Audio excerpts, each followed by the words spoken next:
We are live. Good morning. Welcome to a special AIOS online symposium, How to Choose Your Fellowship.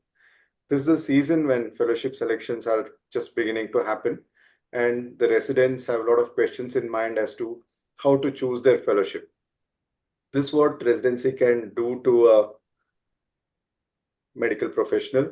You go fully loaded after your MBBS, and sometimes the result cannot be or need not be employable in the current times.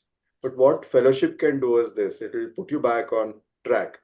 So there is no question that fellowship is not essential. Fellowship is essential, and everyone should choose their fellowship. There are also other reasons because you want to be focused. Diffuseness is definitely a disease. You want to stand out from the crowd. And also, fellowship opens many doors for an ophthalmologist in terms of employability and further training. But it's a jungle out there. There are a lot of subspecialties to choose and institutions to choose from. Finding the right match and finding the right fit are very essential. And today we are going to tell you how to do that. And everything is guided by passion. So I believe that let passion be the pilot. This is an interesting session and it will be chaired by Dr. Samar Kumar Basak, who is the president of AIOS. And the main talking will be done by Dr. Ashok Grover, who has a lot of experience and he heads Vision Eye Care and Gangaram Hospital Ophthalmology Department, New Delhi. Dr. Prashant Garg, with a background of being the head of education and currently the chairperson of LV Prasad Eye Institute, is this co-chairperson. Rashwin will be my co-moderator. Expert panel is very accomplished today, and we have Anand Rajendran from Arvind Eye Hospital, Chennai, Avinash Patangi, who is the head of education at LV Prasad Eye Institute and the director of LV Prasad Eye Institute, Visakhapatnam. Chaitra Jaydev is from Narayan Netralaya, Bengaluru. Joshi is represented by Diwakar Mishra and Karan Bhatia as the president and vice president, respectively. Krishna Prasad R has immense interest in postgraduate education and fellowship, and he represents Joshi Eye Institute, Hubli. Dr. Mohita Sharma is from Tirupati Eye Center, Noida. Saptagirish Rambhatla is the Dean of Education at Shankara Eye Hospital, Bengaluru, and Umang Mathur heads Shroff Charity Eye Hospital, New Delhi. We will introduce the speakers as we go by, and the program is very huge, and we request all the speakers to stick to time. I would request the chairpersons, Dr. Grover and Prashant, and if Samar is online, to make opening remarks, and we'll start off. Thank you, Santosh. Really glad that AIUS, along with UC, have taken up this important subject. It is of vital importance, as is obvious, to a resident making his career choices, making his decisions, which are going to be important for his life. So the first question is whether to do a fellowship or not. I think Santosh has conclusively answered that. So once you choose that you are going to have a fellowship, you have several decisions to make, and I'm sure those are going to be answered today. The first and foremost is what specialty to choose, whether you want it to be a comprehensive ophthalmology or whether you want to focus immediately on a specialty or you want to wait for some time before taking that decision. Second is, once you've chosen that specialty, which institution to choose, which fits in with your objectives. Again, specialty choice is also important in the light of what your personality is like, what your objectives are like, and what your setting of work is going to be in the future. So you will take all those into consideration, and this program is going to highlight all those decision-making parameters for you. And once you've chosen the institution, you prepare yourself mentally for it in the right way so that you get the best out of them. So let's hope this team of extremely accomplished people with AIUS leading it, UC leading it, and my chairperson, Dr. Prashant, and Dr. Shamar, and the rest of the team are going to give us a very good guideline for what to choose, what direction to take. And as Santosh said, let your passion, let your heart sometimes rule other things, overrule other things in taking your decision. but let all the rational factors also come in. So look forward to the rest of the seminar. Thank you, sir. Prashant, your opening remarks. Yeah, good morning. And I think clinical medicine demands one to be a lifelong learner. While we all have gone through that learning during our undergraduate as well as during residency, the fellowship program offers you another opportunity to dig deeper into the subject of your choice. It also, in some sense, molds you to really continue to work in your chosen area for rest of your life. And therefore, it is very important that we make a right choice, a choice which is closer to the heart, and a program that really shapes you well to continue to be a lifelong learner and a successful clinician. On that background, I'd like to welcome all of you to this wonderful symposium organized by All India Ophthalmic Society. And I'm sure this is going to be very useful for you in making choice at this point where many of the fellowship programs are opening and inviting applications. Thank you very much for joining us in this wonderful symposium. Thank you, Prashant. Our opening speaker is Dr. Avinash Patange, who is the head of education at L.V. Prasad Eye Institute, and he'll be speaking on one basic topic, that is, why should we do fellowship at all?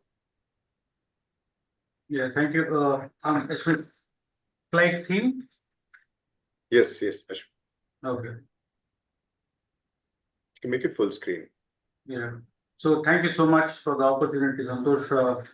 The outline of my presentation would involve the advantages of doing the fellowship, and second would have two interactions. Just because you would have heard the chair people talking about getting rationality and objectivity to this major decision, what we are going to make in a professional arena. So there will be two activities. So I would request people who are attending and want to make the decision to have pen and paper, so that will be useful for them to make the decision. Now, in formal learning process or an institutional learning process, which we are in medical profession, so we move from MBBS to masters and then we go on to a fellowship. And every time we finish from one formal institutional training and move to the next, we are at a crossroads.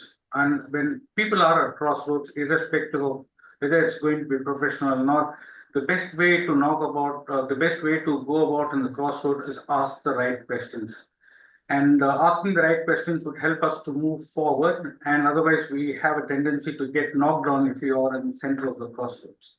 The crossroad, what we are talking about today, is about after one finishes the residency and clears the residency, whether should I go and opt for a fellowship. So the advantages are many, has like already been highlighted. It gives you an experience of what T-shaped learning is. As much as one can be an horizontal surface learner, there is a possibility to deepen one's expertise in one specialty. And obviously, based on the skills and competence what they acquired during the fellowship, the earning potential also increases. If someone has a doubt whether they want to pursue their life as a private practitioner or an academic practitioner, again, it gives the entire opportunity for us to reconsider a decision if we are not clear about it. So it enhances that decision making as well. And needless to say, since we have acquired more competence and skills and become more T-shaped personality in various subspecialties what we have chosen, it enhances our job opportunities. So these are the four advantages what I can think. Certainly there are many more than that, which would bring to my next part is one of the next part of the objective is to make it more rational. So I have something like called 9+1 factors, which would be important. If you have a pen and paper, you just answer these questions with a simple yes or no. And at the end of it, if you're crossing more than 60 to 70% yeses, then you're sure shot that you have to make a fellowship as an opportunity for you to course ahead in your professional career. So the first question is, do I want to specialize in a specific area, say retina or glaucoma, or I turn myself into a more comprehensive ophthalmologist when I apply for fellowship? And that's especially true if someone's residency program has not matched the expectations of that particular individual. So that's the first question which you guys have to answer. The second question is, am I interested in being an academic ophthalmologist? Now, it's here where we have to understand there are three strata of ophthalmologists. You have the clinical ophthalmologist, then who are good in clinical, and you are good in your surgical competence. A step above that is academic ophthalmologist, where apart from being a clinical ophthalmologist, you also acquire the additional talent of being an educator, researcher, innovator. And above that, it's you can climb up one more ladder where you can be a leader in ophthalmic field. So when you get into academic institutes, you will see people in different arenas in terms of being a clinical ophthalmologist, academic ophthalmologist, and also leaders in different fields. So they can get a feel of what it is going to be for them if what say 5 years, 10 years ahead, if they want to choose one particular field. So this is the next question which they want to answer if they are interested in becoming academic or going to be clinical ophthalmologist. So same thing as it's envisioning themselves in the leadership role. I told about the apex of the pyramid is about leadership role in different specialties, what they have chosen. That's something which we can have a better opportunity if they get into fellowship level. Fourth question is an opportunity to increase their earning potential and job opportunities? Certainly, yes, because the different skills and competence which I'm going to talk about next are going to get increased, and there are certain job opportunities in the country and rest of the world which demand certain skills and competence as well. Now, the fifth question, which one I have to answer, and it's a very important question because very interchangeably we use the word skills and competence. And for that, I can give you a rough analogy in our day-to-day life.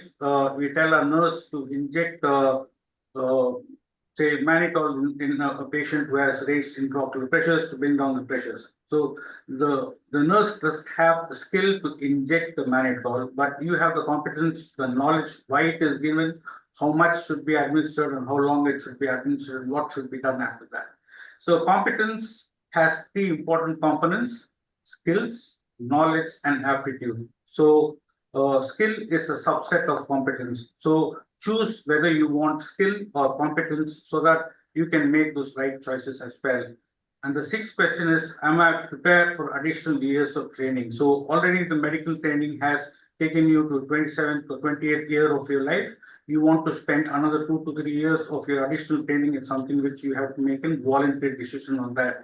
And that would entail few people to relocate or travel to different locations. Am I okay with that? And what about the family responsibilities? And that's especially true when we see a huge gender shift amongst the training. We have a lot of women coming into the fellowship than it used to be before. So will my family responsibilities have to be addressed as well? And if someone is still not clear and are very keen on enhancing the skill, are there alternative paths to achieve my desired skill set in a shorter period of time is something which you have to explore. Now, for any given individual, if you have crossed more than 60 to 70%, you are a person who have to get into the fellowship.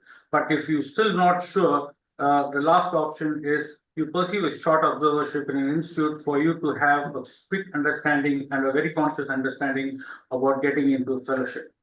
So that was my first activity. And the second activity, which was of more relevance in current scenario, is what the philosophy of one of the Japanese philosophy wiki guy popularized in the place of Okinawa. It's one of those blue zones where they look at how your purpose of life can be coupled with your passion and your profession.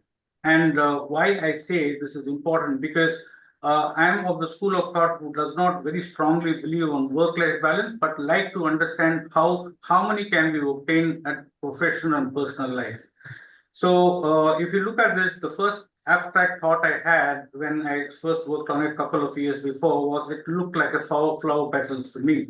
And it's certainly a Venn diagram. So you have 4 circles. The first circle is what you love to do.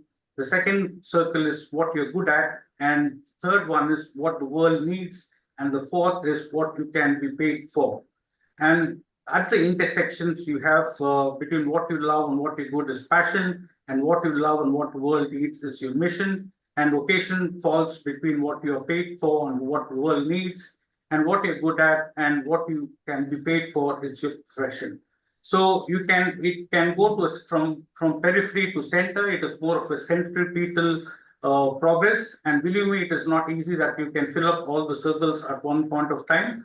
So over a period of time, you can, and it is not that you can be in one circle for all the period of time. So you just keep moving from one circle to the other. But primarily, when you fill all the circles over a period of time, you get into harmony between your professional and personal life. So this is the other activity. If you're involved in choosing your profession, in fellowship as a profession, that's something which you can certainly opt for. And before I end, I would say the choice is yours because it's your own personal life. Do it with a lot of objectivity, and certainly I would say emotion is an energy which drives motions forward, but that need not be only driving force for you to choose a fellowship. Like I can give you an analogy that one of the common ways or the common answers we get to hear in fellowship is the first time I saw the retina, the first time I saw the hemorrhage, I fell in love with it. Maybe that could be a starting point, but that cannot be certainly an ending point for you to choose a fellowship. With that, probably I end my talk, and thank you so much for the opportunity. Thank you, Avinash. A very nice opening talk. Very nice. So that actually that 9+1 checklist that you showed is very useful. I think that everybody should answer and must have answered already in their own minds. I request Chaitra to make some comments on this. Yeah, I think Dr. Avinash touched upon a very important aspect.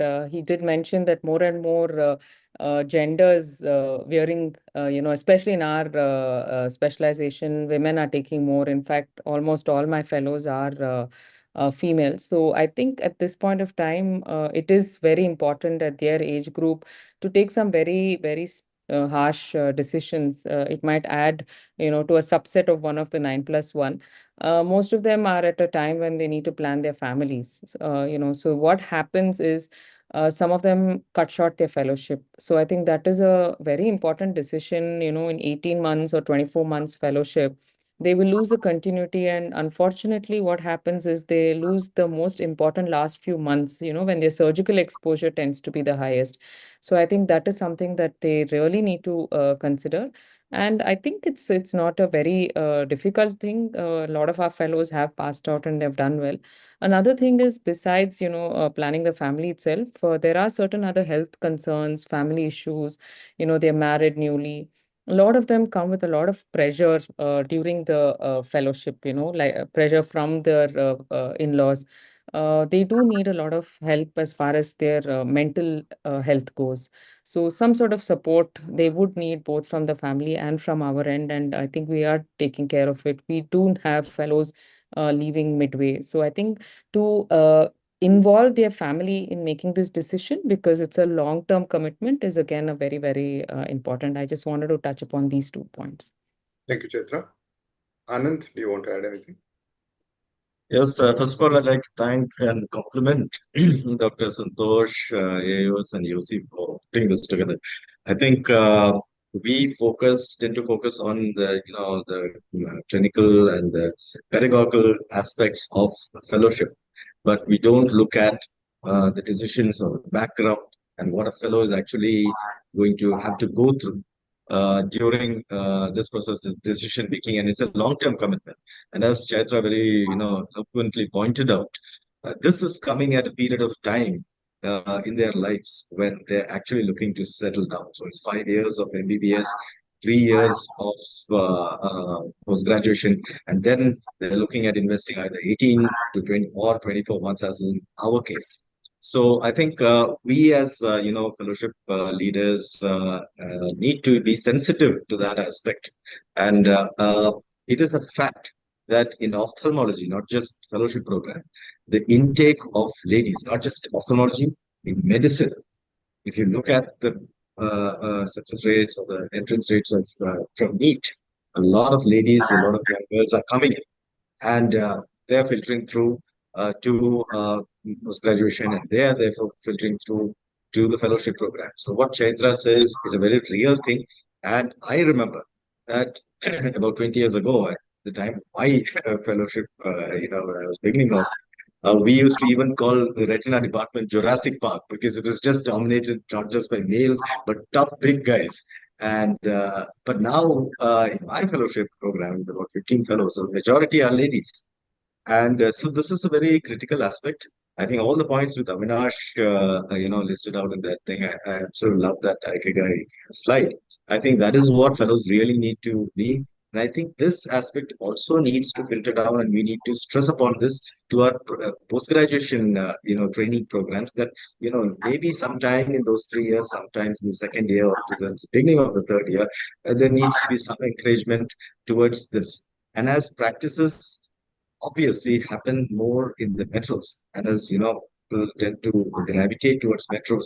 Life and practice in a metro will have to be more fellowship centered. You can perhaps do well with a comprehensive kind of practice in tier 2, tier 3 cities, but perhaps in tier 1 cities, with the amount of technology coming into every branch of medicine, especially ophthalmology, which is so instrument centered. I think this accent on fellowships becomes even more of a premium need. So I think I agree with all that's been said, and I think I'm looking forward to future speakers. Thank you, Anand, making those very interesting points. Now I'll have the next speaker. That's the next pertinent question: how to choose your fellowship. And Rashmin Gandhi will be the speaker. Rashmin has immense interest in postgraduate and fellowship education, and he's a neuro-ophthalmologist in great demand as far as education is concerned. He has a lot of views on how to choose a fellowship and how to pursue a particular subspecialty. Thank you, Santosh. Thank you, IOS, for this opportunity. I've just broadened the scope of my topic just a little bit by saying that how do I plan not only what subject that I'll specialize in, because that effectively you're choosing your future. So I'll touch upon a little bit about how do you really choose your future. And these questions come in because for the first or maybe second time in our lives at this juncture, when we are finishing our residency, is where life is open 360 degrees. There is no, like after 12th, you know that you're going to write, if you're chosen medical profession, then you know that you're going to write an entrance exam, you get into medical degree, you go through that 4 and 5 years, do internship, again write an exam.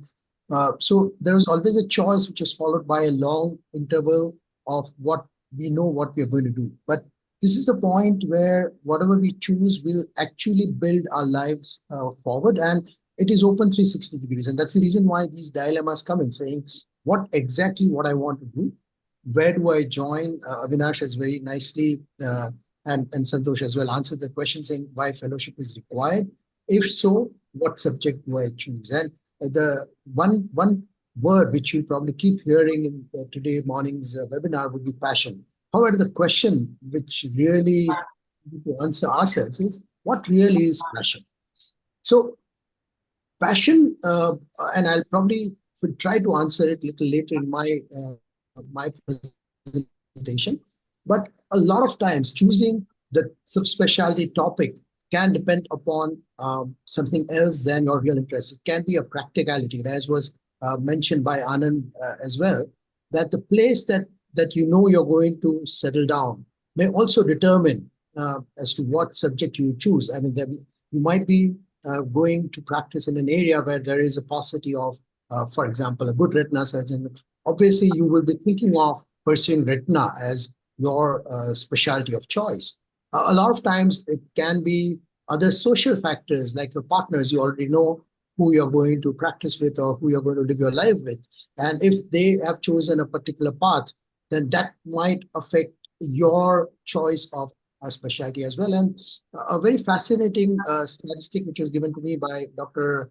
Akshay Gopinath, who we'll hear a little later in the program, that according to current statistics, 1 in 5 residents have some family history or some family member being an ophthalmologist. So in other words, you already have a pathway which may contribute to your decision saying what specialty will I choose. Of course, the other two P's would be inclination or necessity to earn money. And occasionally, when we are not very clear about where we want to go, peer pressure also can influence our decision about what specialty we choose. I'm also going to touch upon specialty. When we talk about specialty fellowship, obviously we're talking about the clinical ophthalmology options. There have been options which are opening up now beyond clinical ophthalmology or even beyond ophthalmology, where there are practitioners in other specialty who are taking up these options and doing well.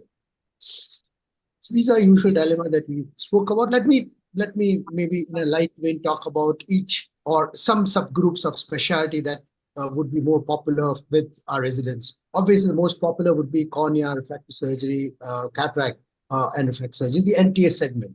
Obviously, this is where you'll have a large number of patient pools. This is where a lot of activity already being done. And obviously, because of a large patient pool, these are the specialties, especially cataract refractive, where if you're successful, you'll be earning a lot of money.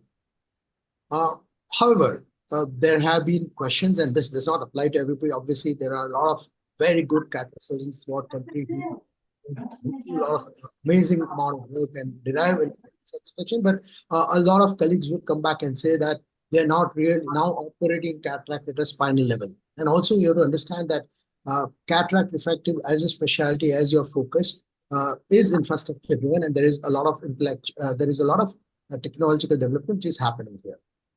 So what about if you say that, yeah, cataract can become boring? Why don't we choose specialty where every case where you examine would be different? Like, for example, UVR or neuro-ophthalmology is supposedly intellectually driven a specialty, of course. Yes, it'll give you a lot of challenge. You have these interaction with other specialties like neurology, neurosurgery, or rheumatology. But a lot of these specialties like UVR neuro-ophthalmology have become investigation driven. A lot of decision making now is dependent on investigations and not really your clinical skills. So that's something which has to be looked at. And coming to VR medical retina, which probably offers a best combination where you have it's a surgical branch, you operate, but then every case that you operate on would offer you a different challenge, hence different intellectual challenge and in every surgery. But then, as I a lot of times mentioned, you might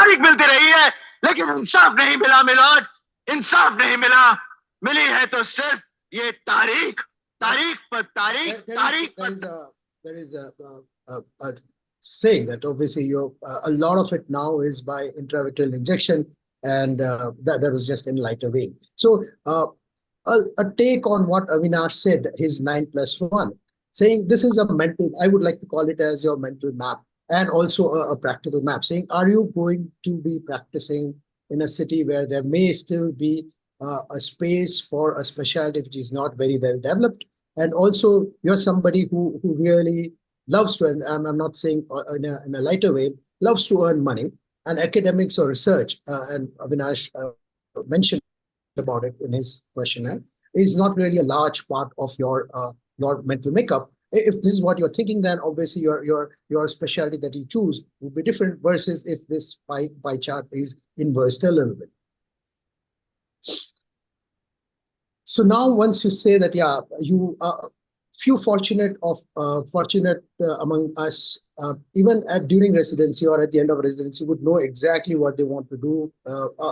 They would know what specialty drives them. They would have an exposure that, yeah, this is something which, and Avinash mentioned that if you have an exposure, then sometimes it becomes easier for you to choose a specialty. Sometimes an exposure also can confuse you because you've seen everything, and you may love a particular aspect of a specialty, like, and also love a different aspect of a different specialty.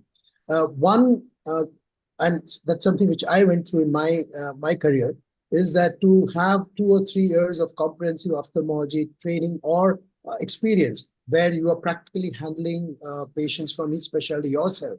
And that sometimes can open up your thought process as to which specialty you want to choose. Now, once you've chosen a topic or whatever stream that you want to go into, the second point would be to choose a place. And in the current era, it's easy to now choose as to which place you would like to. Let's say if you are going to pursue a UVA, then which institution or which medical college would you go for your fellowship? And best way to choose the place is to go to PubMed and see which institution or which researcher or which clinician is publishing in your chosen area of specialty. We have a lot of fellowship directors who would be taking your interview, and you need to make sure that they are looking out for your interest in a specialty that you applied for. And that's something is the core, how you prepare for interview in any institution. If you can convince the interviewing panel that you are really passionate about, or you're really interested in a specialty that you're applying for, and you're keen to pursue that specialty in that institution, half of your work is already done. Then your CV will speak for yourself, and that's how you face your panel. And that first question, or the overriding question of passion, what exactly is passion? According to me, passion can, the practicality or interest can keep changing. But the passion is something which is little more overarching, little more broad.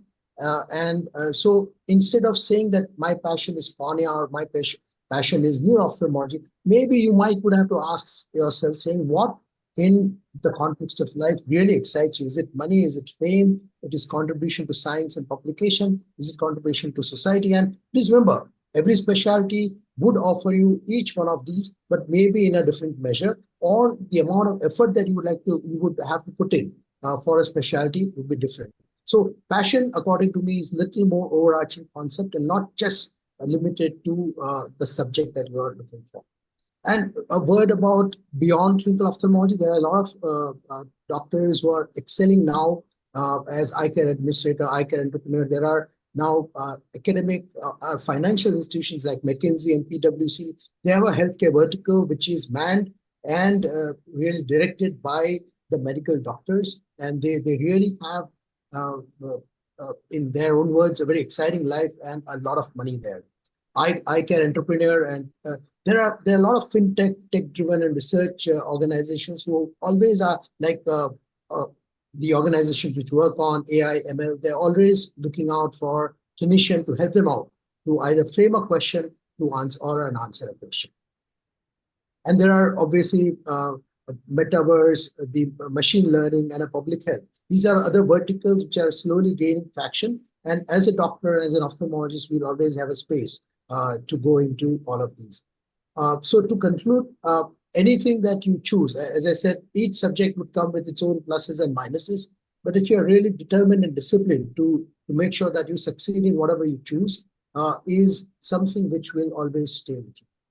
And please remember, we are at a sweet spot as a country where we are progressing in all rogues of life.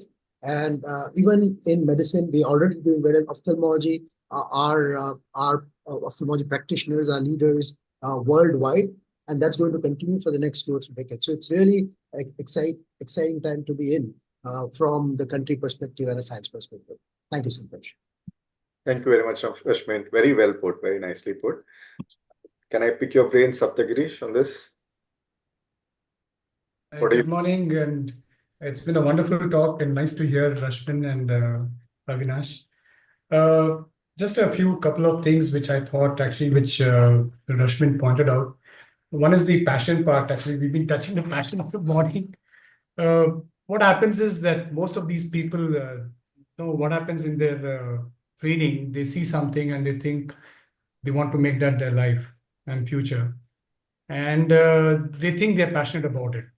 But when they actually do a fellowship and they actually come into practice or market, what we say, they realize that their passion is not going to serve their purpose, either monetarily or satisfaction-wise, because that many patients may not be there. The competition is so stiff in that particular competition.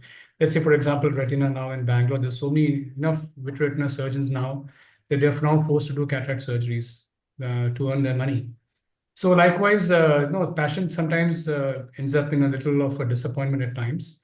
So To that extent, what we do sometimes in our selection is we have a psychology board where every candidate, as they're getting selected, we run them through the psychologist.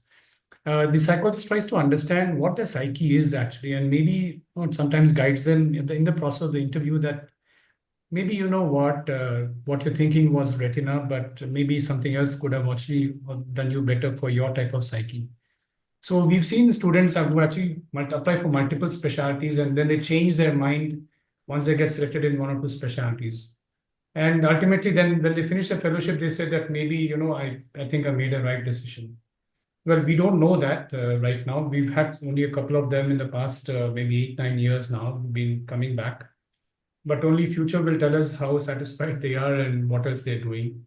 And of course, as Dr. Rashmin mentioned that now most ophthalmologists are delving into realms beyond just ophthalmology, like entrepreneurship, administration, increasing businesses, publication, getting into pure research. So the fields are opening up. The options are much more than just simple things. So if a fellowship has a design which actually exposes the fellows to look at other options apart from ophthalmology. See, ophthalmology is a very small part which is going to be their career or future.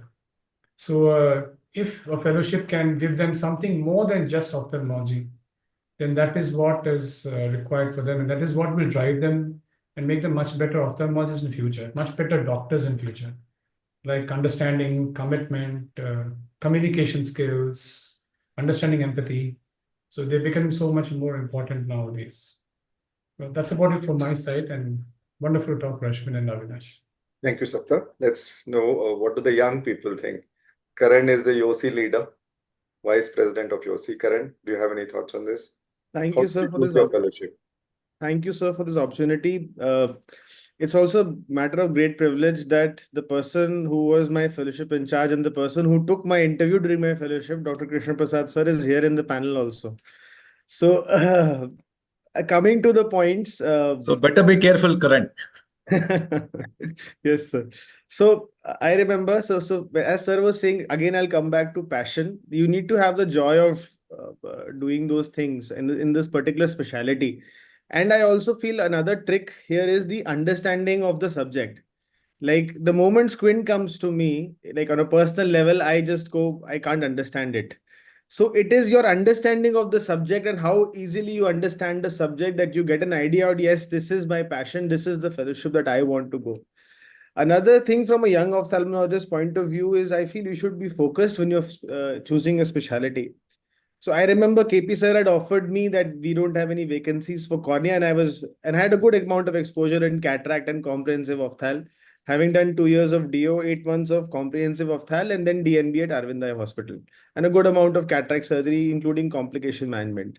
So when KP sir asked me ki we have vacancy for comprehensive ophthalmology, or we have said glaucoma, then I said, sir, I'm very sorry, but I'm not interested, or I'm only interested in doing cornea. So I don't know how that went with the interview, but I was very focused as this is the only thing I want to do. It was all or none for me. So that's a tip for the other young ophthalmologists out there. Thank you, Karan. Thank you so much. We have a slight change in the program. Sunita has to leave. So Sunita, can you speak on why do you want to pitch for glaucoma as a choice of subspecialty? Yeah, thanks a lot, Dr. Hunavar, for allowing me. So I'll be speaking on scope of glaucoma focused practice. So as we know, glaucoma remains one of the most underdiagnosed and undertreated eye condition despite its high prevalence. And in India, about 90% of it goes undetected. And because of the routine ophthalmic evaluations do not prioritize glaucoma. And we have 10% of the OPD patients who are potentially having glaucoma. So there is a clear gap in the care. So what is the root cause of this oversight in training? It arises from insufficient training in many ophthalmology residency programs, resulting in inconsistent skill development, and also limited access to specialized clinics and advanced equipment, which we now have for glaucoma, and experienced mentors further exacerbates these gaps. Surprisingly, there is a low demand for glaucoma fellowships. This has again led to shortage of trained glaucoma specialists, not only in India, but also globally. So glaucoma fellowship, I would say, is not very sought after, especially the men ophthalmologists, because we have all the women in our department too. So since glaucoma is a multifaceted disease, it makes specialized expertise very, very crucial. And it's an evolving specialty. Now we have continuous advancements in treatment and technologies, and therefore you require specialists to adapt these technologies accordingly. And with the rising prevalence of glaucoma, there's an urgent need to establish a glaucoma-focused practice that emphasizes specialized training, like having glaucoma specialists through thorough evaluations of the patients and a collaborative care model, which I'm going to talk about. So meeting these needs involve both increasing the number of glaucoma specialists, which are very few right now, and strengthening their support system. So we are all aware of the technological advancements. We have visual field, advanced techniques, comprehensive structure function analysis, sophisticated anterior segment imaging technology. And on top of that, now artificial intelligence and teleophthalmology has further broadened the scope of glaucoma practice. The management of glaucoma has also experienced a paradigm shift. Now it is no more about just pilocarpine and trabeculectomy. We have so many newer drugs. We have SLT, and we have, most importantly now, the minimally invasive glaucoma surgery, which is the innovation in glaucoma. And that brings us to the concept of interventional glaucoma early in the course of the disease, when the disease is still not progressed beyond the trabecular measure. So I think this is very, very important. And for that, we need well-trained glaucoma specialists who can recognize the need and proficiently initiate appropriate treatment without delay. So that is, again, the reason why specialized training in glaucoma is essential. So we talk about fellowships in glaucoma. We have long-term trainings, we have short-term trainings, and now the newer concept is sandwich or blended training. So long-term fellowships have definite advantages, and the importance cannot be overstated. It offers deep knowledge and hands-on experience under the expert mentorship, and it also provides fellows research opportunities, and the fellows can drive advancements through clinical, molecular, and genetic research, which is now happening in most of the premium institutes. However, I would say that the glaucoma care should begin where it matters the most, that at the level of comprehensive ophthalmologist. So it's very, very important that comprehensive ophthalmologists also take up glaucoma, and they do a routine glaucoma screening while they are working up the patient for cataract. And this will enable simultaneous management of glaucoma, cataract, and other ocular conditions. So training of comprehensive ophthalmologists in the basics of glaucoma management and even in surgeries is very, very critical, because they are kind of bridging the gap between the specialists and the patients. So for them, a very good opportunity to train them through short-term fellowships of 3 to 6 months, which will allow them to hone their expertise in glaucoma diagnosis and management. And now wet lab has become an integral part of any kind of fellowship. And this definitely shortens the learning curve for glaucoma surgery. So wet lab, I think, is very, very important. And the newer concept of sandwich or blended training program, basically this is an innovative technique wherein there's a distant learning which is happening, and it offers comprehensive ophthalmologists who already have established practices and efficient mode to enhance their skills within a shorter time period. So I think we require a lot of time, at least minimum 1.5 to 2 years for long-term fellowships, which are not feasible, especially for women candidates. And as we talked about earlier, that women have a lot of commitments during that critical period. Even if they miss doing fellowship during their prime time, they can do it later. So this kind of fellowship is very, very important, because they are being guided and monitored by experienced surgeons. That is a live monitoring, and mentorship is available regardless of geographical location. And therefore, it ensures high learning and high standards of surgical care. So sandwich fellowships are now getting very, very popular. And a lot of women ophthalmologists and even men ophthalmologists are opting for that. And it has been very successful in glaucoma because the comprehensive ophthalmologists are already very, very proficient in cataract surgery. So glaucoma focused practice definitely has a very broad scope. You integrate with comprehensive ophthalmologists, you utilize the skills of optometrists and vision technicians. And of course, now the technology, the AI and telemedicines are there to broaden the scope. So we are a resource limited country, and therefore you cannot have specialists everywhere. But fortunately, we have all these manpower to take care of glaucoma at various levels, like at community level, primary and secondary healthcare level. And of course, at the top of the pyramid is the glaucoma specialists. So optometrists, as we know, I think one needs to integrate with optometrists because they are the first point of contact. They can identify early signs of glaucoma. They can even monitor patients with stable glaucoma and manage ongoing treatment plans. They help in follow-up of the patient, and they can even educate patients on the importance of regular eye examination and adherent to treatment regimen. Teleconsultancy is an integral part now of the glaucoma management, and advancement in technology, especially all these portable equipment which are available, which are AI guided, can help the vision technicians to seek specialized consultation with the specialists, and the patient who are residing in remote or undeserved area can get directly, treatment and consultation from the specialists. And so the integration of virtual consultations into glaucoma care, which is facilitated by vision technicians, help to decrease the burden or in-person appointment schedules for these patients who cannot come to the clinics or to the specialists. Again, artificial intelligence is revolutionizing ophthalmology. So the glaucoma, it analyzes vast amount of diagnostic data. It adds diagnostic precision. And again, vision technicians and optometrists can make use of these tools for screening of the patient and flagging potential glaucoma cases for further evaluation. Of course, glaucoma specialists see a lot of patients which belong to other specialists and other specialties like cornea, retina, and pediatrics. So glaucoma specialists need to collaborate with these specialties to manage complex glaucoma cases that require multidisciplinary approach.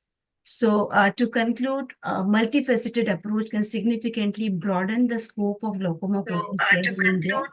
And by integrating the expertise of comprehensive ophthalmologists, optometrists, vision technicians, along with offering specialized training, remote mentorship, teleconsultancy, and utilizing AI technologies, we can greatly enhance the delivery and effectiveness of glaucoma care in the country. Of course, glaucoma specialists play a pivotal role in this evolving field, and they are essential for guiding the direction of the care. So I think the presence of glaucoma specialists is very, very important, and their expertise ensures that patients benefit from the most advanced and tailored treatment options available in glaucoma. Thank you very much for your kind attention. Thank you. Thank you so much, Dr. Dubey, for that very nice presentation. And I'm sure you've convinced quite a few people to take up glaucoma as their specialty. What do you think, Krishna Prasad? Okay. Thank you very much for the inclusion. I think Dr. Sunita very nicely put. I think I really completely agree with her 100%. So I always say to young ophthalmologists, the one single word or the criteria to tell about the adequacy of our postgraduate training or residency is employability. It's a hardcore fact. You need to agree that, you need to get employed. Somebody has to take you and pay you money, salary. So that is the very important thing. Apart from all the passion, our heart, following everything, I think employability is very. So taking this into account, most of our postgraduates are not employable. So a fellowship definitely has to be a finishing school for all these people. And I think Dr. Rashmin also put very nicely the business of ophthalmology. I think nobody better than a Gandhi from Gujarat can do a better job to tell the commerce of ophthalmology. So with this, the glaucoma specialty has an advantage that we can also do adult cataracts.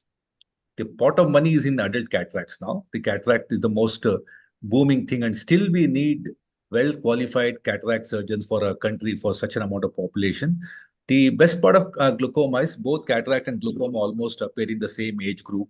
It's an age-related problem too. So there is no bar on any glaucoma specialist to do adult cataract. So they're safe in terms of their their financial security, and very importantly, I'm a person practicing in North Karnataka. I get a lot of referrals for glaucoma management from people who are doing excellent, general practice.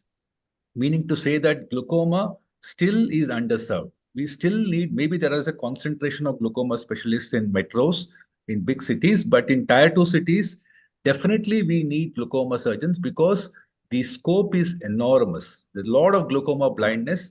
And now any specialist can start a glaucoma medication without even a training, without any, valid, license. So since it is conservatively managed most of the time, that too inappropriately, we have a mounting glaucoma blindness burden. I think with glaucoma specialists in place, definitely this bridge can be, this gap can be bridged. And also they can really make a good living for themselves and also contributing to the blindness elimination. I think I completely agree with Sunita. I tell all my postgraduates the next, for the next decade, I think glaucoma and pediatric ophthalmology, or even I've talked to people, the corporate, the hiring, the agencies and the people who are involved in recruitment. I think there's a severe shortage of well-trained glaucoma and pediatric ophthalmologists. So I think this is probably the need of the hour. Our youngsters have to understand that there is definitely a shortage of glaucoma specialists, and probably if they get well trained, there is no looking back. Thank you, KP. Thank you, Dr. Dubey. Let's move on. This is an era of breaking the glass ceiling as we have been following the US elections. And about the glass ceiling in ophthalmology, it's a pleasure to invite Dr. Mohita Sharma. Dr. Mohita Sharma is a passionate teacher, a great clinician, and she's the founder of famous Tirupati Eye Center in Noida. She's also, her passion for teaching and furthering our specialty is evidenced by her involvement and her anchoring the WS movement in India. So Dr. Mohita is going to talk about no glass ceiling, women can excel in every specialty. Dr. Mohita. Thank you, Dr. Rashmin, and thank you, Dr. Santosh, for inviting me here and being a part of this very, very interesting webinar. So the topic that was given to me was no glass ceiling, women can excel in every specialty.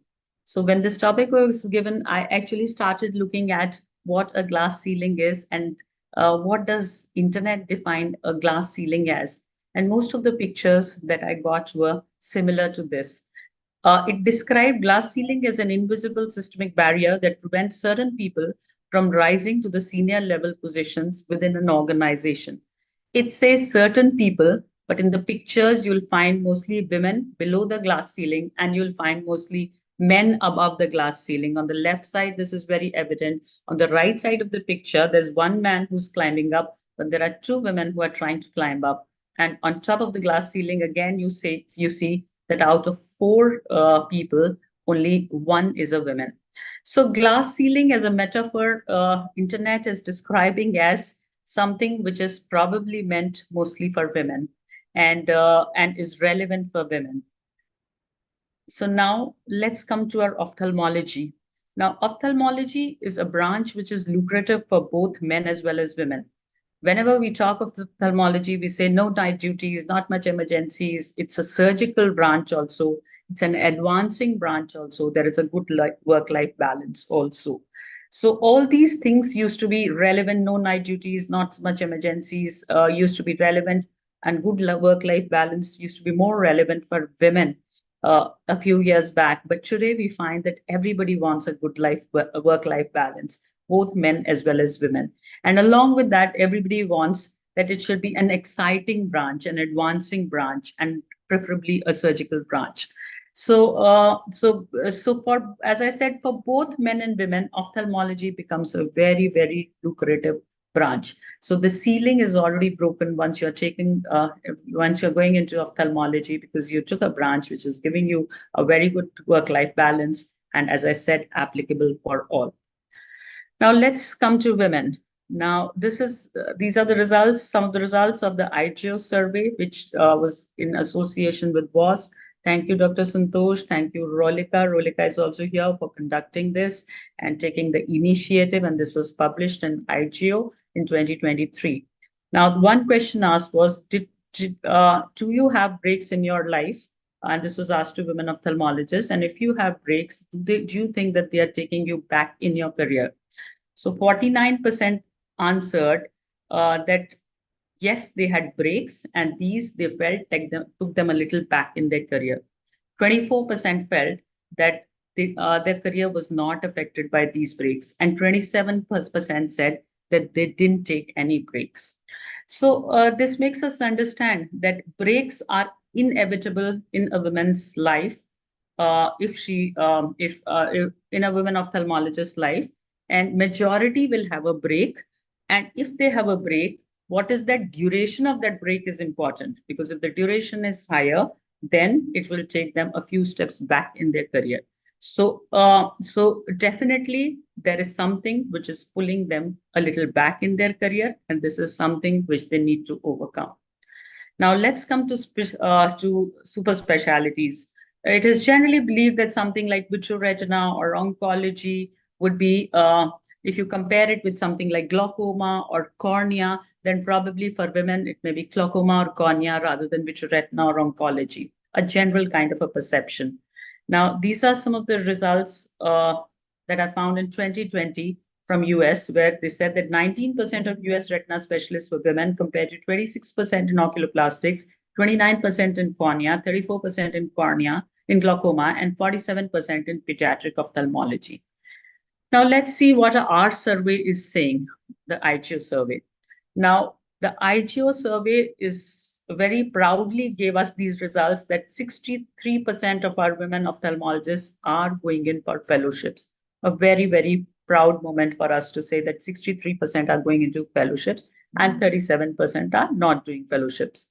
Out of this, 44% are doing long-term national fellowships, 12% are doing short-term national fellowships, 1% are doing long-term international fellowships, 2% are doing short-term international fellowships, and 4% are doing both national and international fellowships.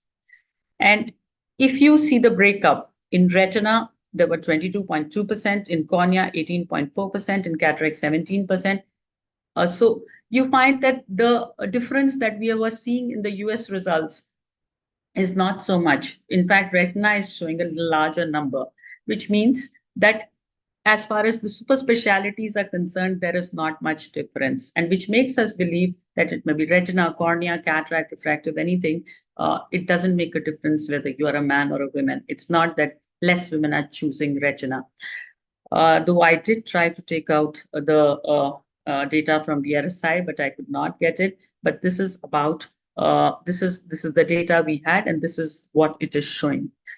But another thing that it was showing was that majority, despite doing all these fellowships, were actually practicing comprehensive ophthalmology and cataract. So basically, this makes us believe that though we are doing our fellowships, we are not pursuing what we learned in our fellowship fully. We may be doing it in a very small part, but we are mainly comprehensive ophthalmologists and cataract surgeons. So how do we change that, and what could be the reason for all this? The reason, as I said, is inevitable breaks. 21.8% women in the survey also said that they could not pursue fellowship due to marriage. So marriage is an inevitable thing. After that, children is an inevitable thing. So, but despite all this being inevitable, if you can do a good planning of your life, then probably all these inevitable breaks, etc., will not take you back in your career. This is for all the young women who are attending this webinar. You have to find the right time to pursue a fellowship. You have to choose when to do the fellowship, when to get married, when you have children, whom you marry. I remember in my younger days when I went for an interview, I was just married at that time, and I was asked by the interviewer, when do you plan to have children? I got very offended by that question and I went about telling stories to everybody. This is not a place that I will join because he's asking me, when do I have my children? So who is he to ask me when I want to plan my children?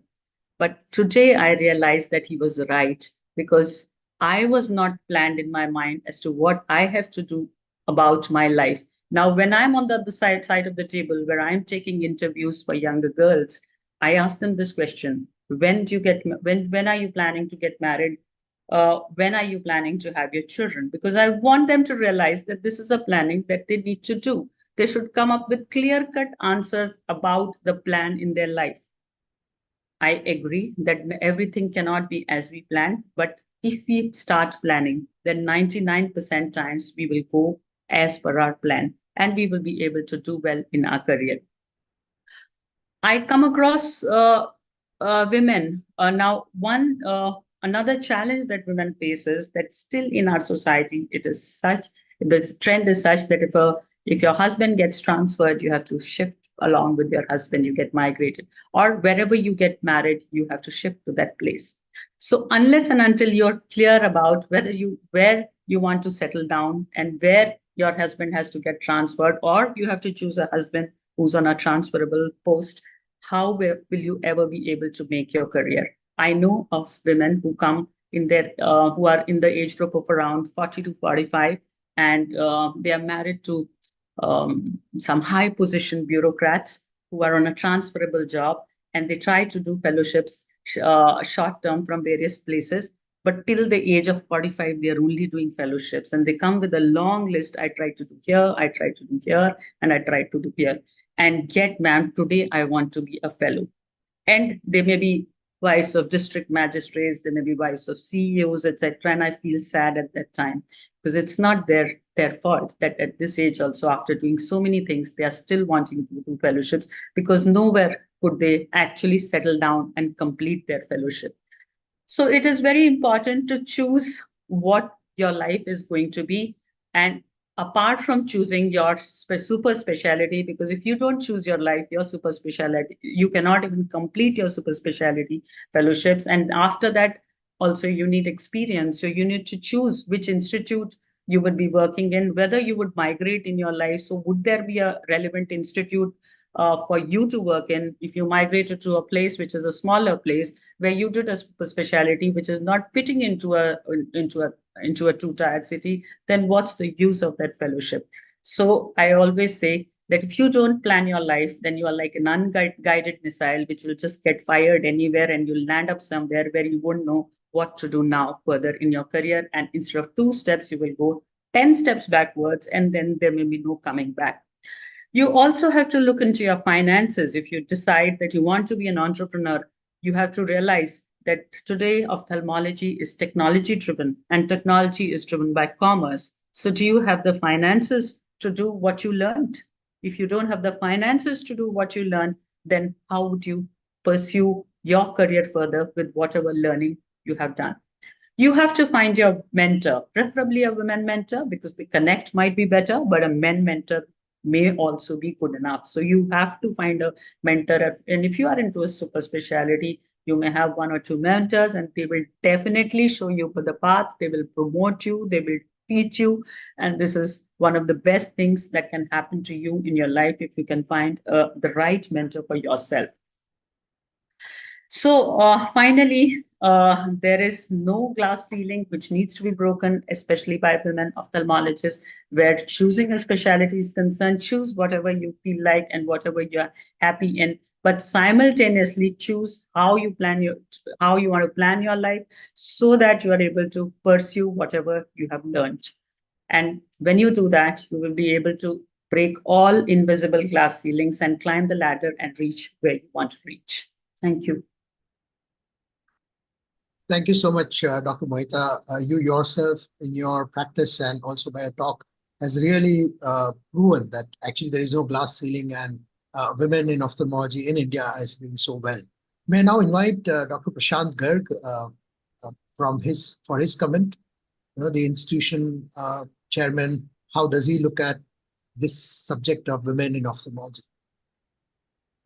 No, I think thanks, Rashmin and Mohita very nicely covered this topic of the glass ceiling by women ophthalmologists. And I think there cannot be a better speaker than a woman and a better speaker than Mohita Sharma. Today, I like to put the perspective in a different way.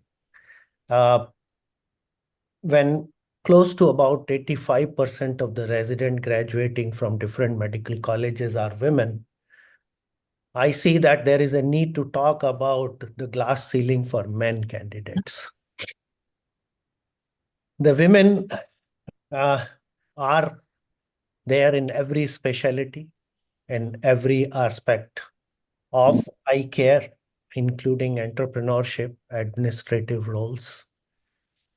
And therefore, they have already broken the glass ceiling that might have existed few years earlier or so. But I think the beauty of her talk was clearly highlighting some of the challenges that women face while pursuing fellowship as part of their career advancement.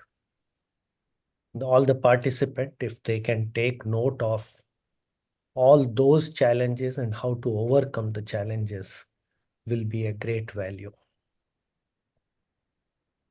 We are also seeing these aspects giving challenges to women candidates. But I think what she mentioned in the last part of her talk was that having a clarity as far as their objectives in life and giving some thought on that is going to be a great asset and a great way of resolving this conflict whenever it comes while pursuing the fellowship programs. I fully agree that today there are no specialties which are kind of difficult or challenging to women. And therefore, as far as the choice of fellowship program is concerned, there are no glass ceilings. It's a matter of organizing oneself because the fellowship programs have become longer. And number two, the age at which people join fellowship programs make pursuing that career or that part of the life becomes a little more challenging. I will also like to recall similar anecdote that I faced when I was offered a fellowship way back in 1993, and my wife was pregnant, and therefore I had to forego the fellowship offer that was given to me. So I think in each one's life, whether men, women, whatever gender one is, what makes the decision much more easier is having a clarity and setting a priority rather than getting into the rat race.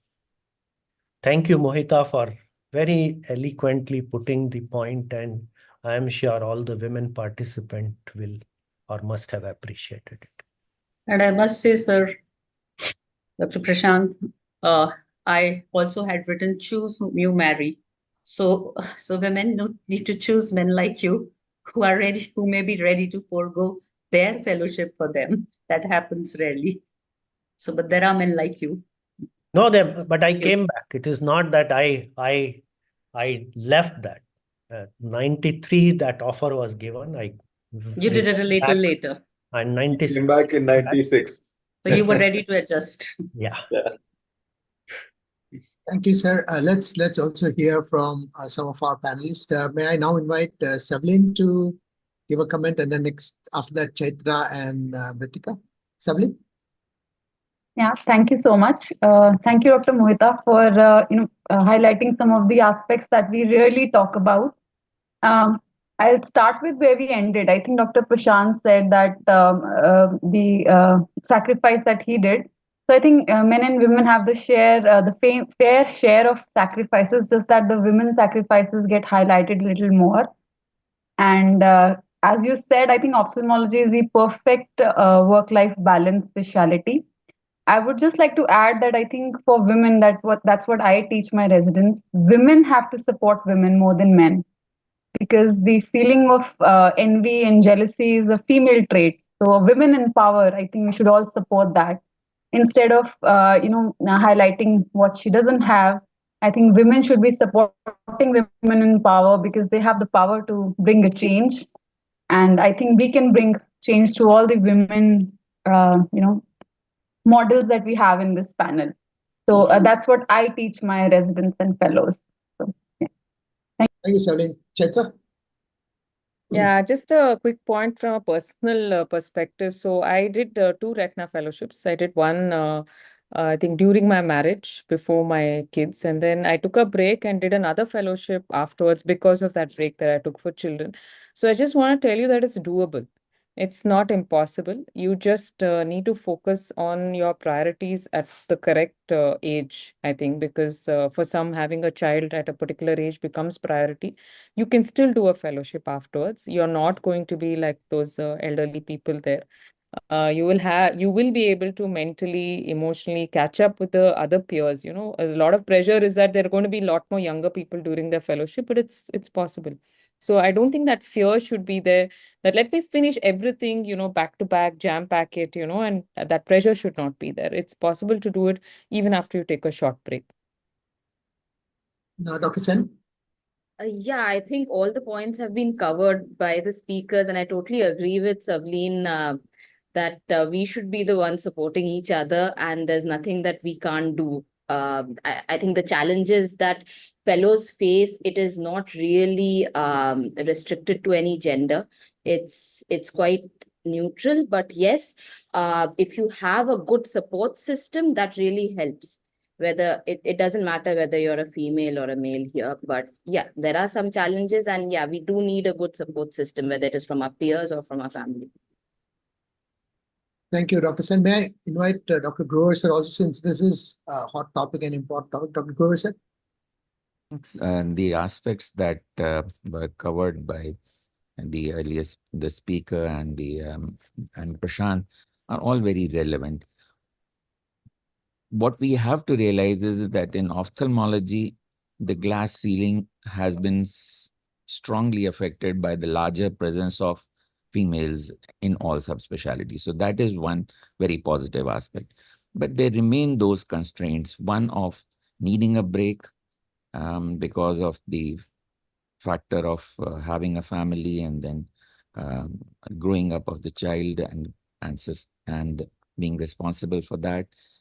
But there is also the social milieu where the women are supposed to be the homemakers as well, even when they are professionally engaged much more than men are.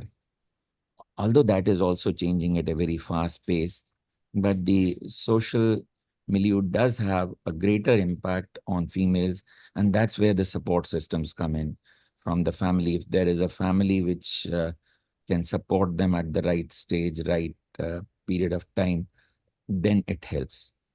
And that is why females who can have a greater determination to move ahead, who have a better planning and who have the right thought process, they will be able to go through with proper planning, with a little deferring if required, so that they can do both their responsibilities, which they're required to do at home and at work.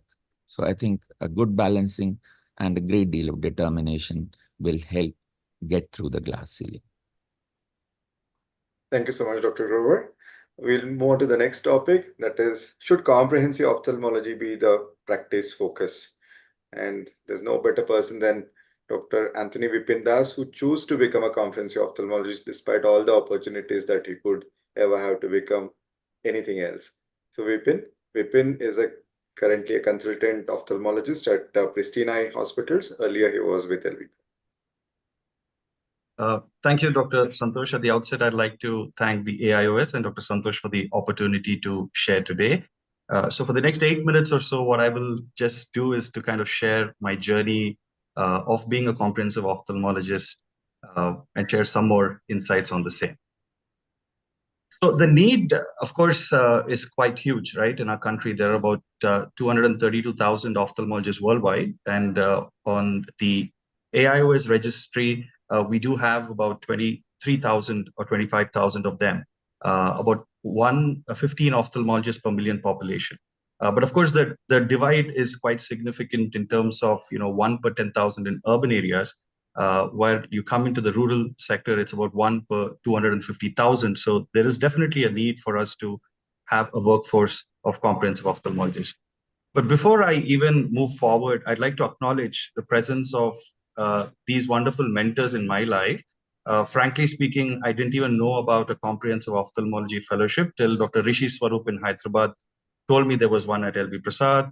And then I had applied, and Dr. Santosh Shonawar, one of my pillars of support, and Dr. Sangwan, and also Dr. Rao, who kind of, established, of course, the fantastic institution of LVP, but also the comprehensive fellowship was designed to kind of help ophthalmologists to reach a certain level of skill and expertise as they become confident in the delivery of eye care services. So is it a boon or a bane? Are we cool enough, or maybe taking subspecialties is something that, is kind of a peer pressure for people to kind of explore? There is a wonderful editorial by Dr. S.H., where if you look at the last line, he concludes that there is a striking disparity in the standard of infrastructure, quality of faculty, system of training, and mode of evaluation among the residency programs in India, which of course necessarily affects the final output. That is how confident we are as postgraduates when we finish our ophthalmology residency programs from various institutions around the country. And I always love this one particular image, which is giving you the difference between equality and equity. But if you look at the equity bit, I think comprehensive ophthalmology does just that bit. It kind of enhances the ability for anyone in terms of their skill set to be able to reach an acceptable level that they are confident to be able to go out there to kind of further explore opportunities. So I always looked at comprehensive ophthalmology as a great leveler, where even people from different institutions from across the country, because I clearly remember in my group, I had, colleagues who basically performed 2 cataract surgeries in 3 years of their residency program, which was quite, shocking, but still, it gave them an opportunity to kind of help increase their skill in a very kind of a level playing field. So I always looked at comprehensive ophthalmology fellowship as a great, enabler. So I'll just give you very broad 8 points that I thought would be relevant for anyone who would wish to pursue comprehensive ophthalmology. One is a broad skill development. You get exposure to a wide range of ophthalmic conditions and also exposure to different surgical techniques as you go through different departments in the institution. You also get to kind of understand a bit of, different diagnostic modalities. Even as a clinical decision making, your problem solving skills get a little better because you are exposed to a wide range of conditions. And of course, it lays down a foundation for lifelong learning. But more importantly, it also helps you build this cross-disciplinary collaboration skills kind of between, your friends who might be subspecialists in the future. When it comes to career opportunities, you have the ability to work in very diverse practice settings. It could be academic institution, private practices, maybe setting up something of your own, also kind of, exploring, industry and other aspects as well. But you also have the ability to work in underserved areas also in the country. You have opportunities in going into teaching positions and academia. You can take up leadership roles in multidisciplinary teams. And also you do have the flexibility to pursue your private practice as well in the future.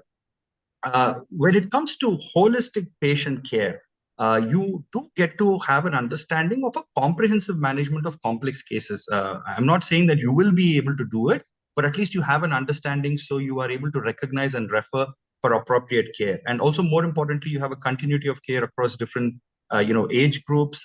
You also are able to have a collaborative kind of a network that you develop with other specialists, understanding personalized treatment plans.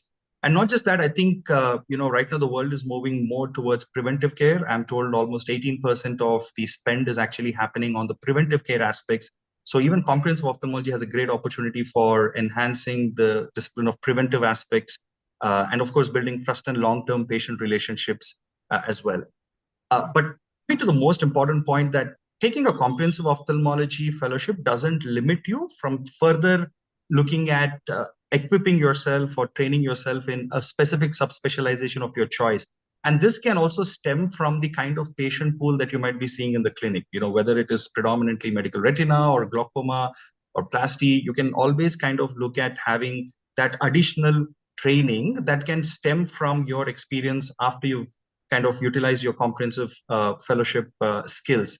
And it's also an easier transition. Also, gives you a foundation for, innovation and research. And you do have a kind of a broad clinical and surgical experience before you can actually look at taking up one specific subspecialization as well in the future. You have a wide patient base. You have the ability to serve patients of all ages. Also, you get to kind of see common and complex conditions over a period of time. You're able to deliver culturally competent care. More importantly, you also are building this network with your patient referrals and also kind of understanding what has happened to the patient in the continuity of care. And also you build a reputation for a comprehensive care that you're able to provide for the patients. If you're looking at how will you contribute to, of course, nation building, bridging the gap, there is a global prevalence of eye disease that's growing. There's a shortage of eye care providers. There's a rising need for preventive eye care, and also an expanding role in integrated healthcare systems. But also, as Dr. Rashmin also had mentioned earlier, there are a lot of opportunities for leadership advocacy and also engaging with the industry right now. You can also explore teaching and mentorship and roles as educators in academic settings. You can be wonderful mentors for ophthalmology trainings moving forward. You can also aid in development of training programs and curricula with national organizations, of course, our AIOS, and conduct CMEs, workshops. And also, I think it contributes a lot to your personal and professional growth as well. And the final point is, of course, impact and job satisfaction. We've all been talking about balancing, personal and professional time. I think you do have a fulfillment from helping a diverse patient population. There's intellectual stimulation and continuous learning. There's, of course, professional recognition and achievements that come along the way. But the work-life balance and flexibility definitely does exist, of course, in ophthalmology and also in comprehensive ophthalmology. And of course, you can have the opportunity to leave a legacy and a contribution to our field. So I strongly believe that comprehensive ophthalmologists, they are the building blocks. We are able to kind of build strong foundations and assist in our colleagues who might be subspecialists. But also there is a definitive role for us to be able to contribute to the discipline, by and large, both in terms of advocacy, policy, training, and other aspects. And I believe it's not a boon or a bane, but it's a balance. And I think comprehensive ophthalmology is able to kind of give you that balance to be able to equip yourself first. And then again, life throws a lot of things at you. But I think you will be always having the opportunity to then design your journey, right? And I would like to end on this one particular picture that, comprehensive ophthalmologists might, be exposed to a lot of different threads as well. But there comes a point in time when you're able to kind of stitch it together, and then you become a very colorful, rainbow with all of your experiences and maturities, and doing it at your time and pace while you are not, neglecting any other aspect of your life. So with that, I'd like to say thank you for the opportunity, Dr. Santosh and AIOS. But I thought in a very, crisp way, I thought I'll just share what the experience has been so far. So thank you for your patient listening. Very nice, Vipin. I think you pitched for comprehensive ophthalmology very strongly. Let's hear Umang Mathur's thoughts. Yeah, I think this is one of my favorite topics. And Vipin, actually, you've done a great job with the presentation. I can't agree more. I think what's happened is there was a time when everybody was getting trained as a comprehensive ophthalmologist. Most people in up to mid-90s in medical schools, professors used to do everything, some lead, some squints, some glaucomas. Retina wasn't much at that time, but the rest, most dabbled with it. And then the pendulum swung to fellowships and subspecialty, which was the need at that time. and institutions compartmentalized ophthalmology. And those compartments became very watertight. And now you have a situation where, as Dr. Santosh's article mentions, majority of the residency programs are suboptimal. So either you're a very poorly trained ophthalmologist or you're a specialist. And if you look at the need in the society, it's of comprehensive ophthalmologists. Only 5% maybe of pathologies, maybe even less than that, would come under the realm of super specialty. But you have very inadequately trained doctors today that are available. And so comprehensive ophthalmology, we need to have a rethink. And like Vipin mentioned, you can always top it up. But is your, a fellowship, I say, is like the cherry over the cake. But do you have a cake? So the comprehensive ophthalmology needs to be strengthened.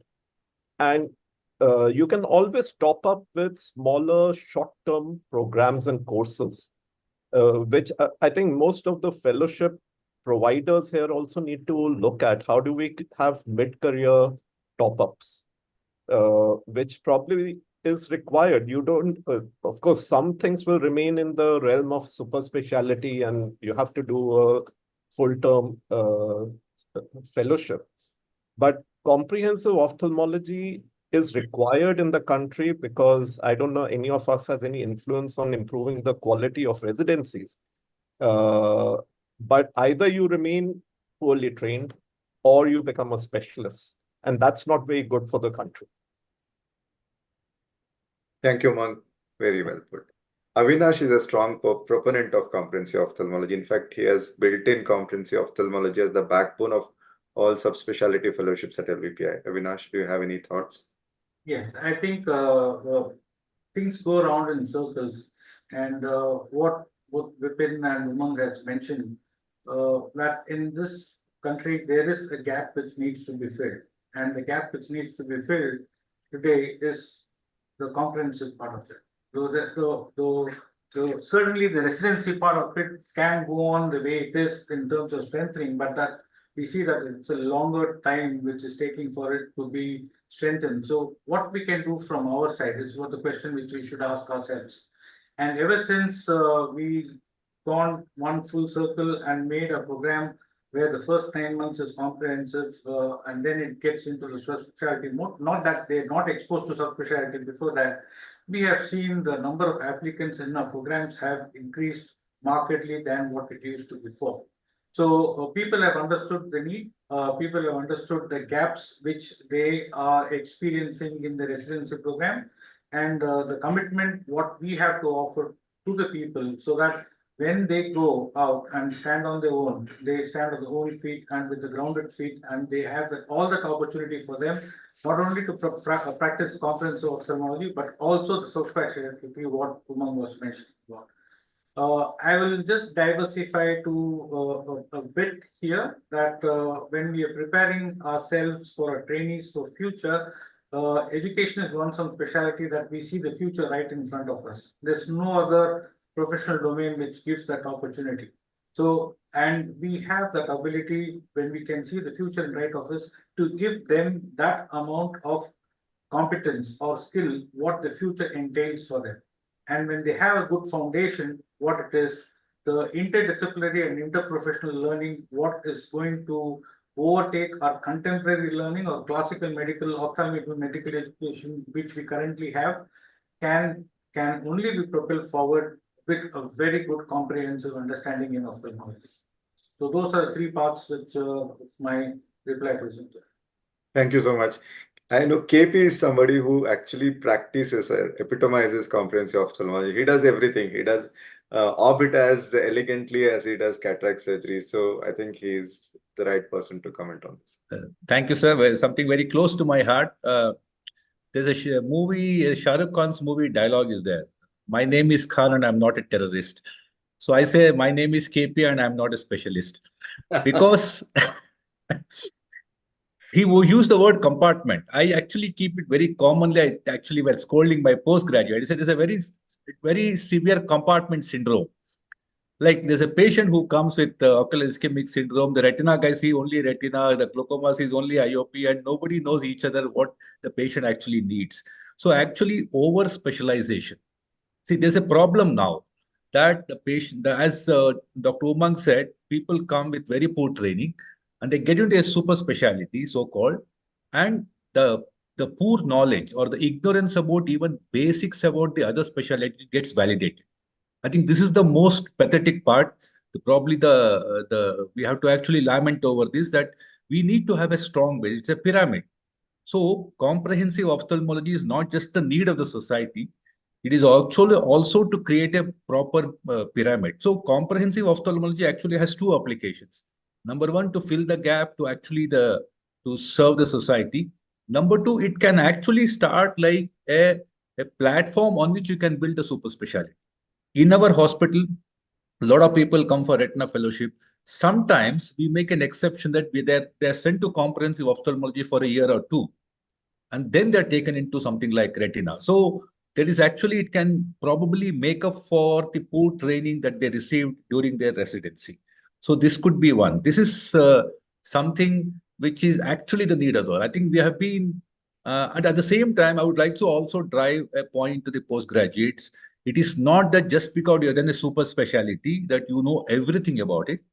At the same time, just because you are a comprehensive ophthalmologist, you do not know about specialties. I think you can actually be a comprehensive ophthalmologist, still do justice to most of the specialties.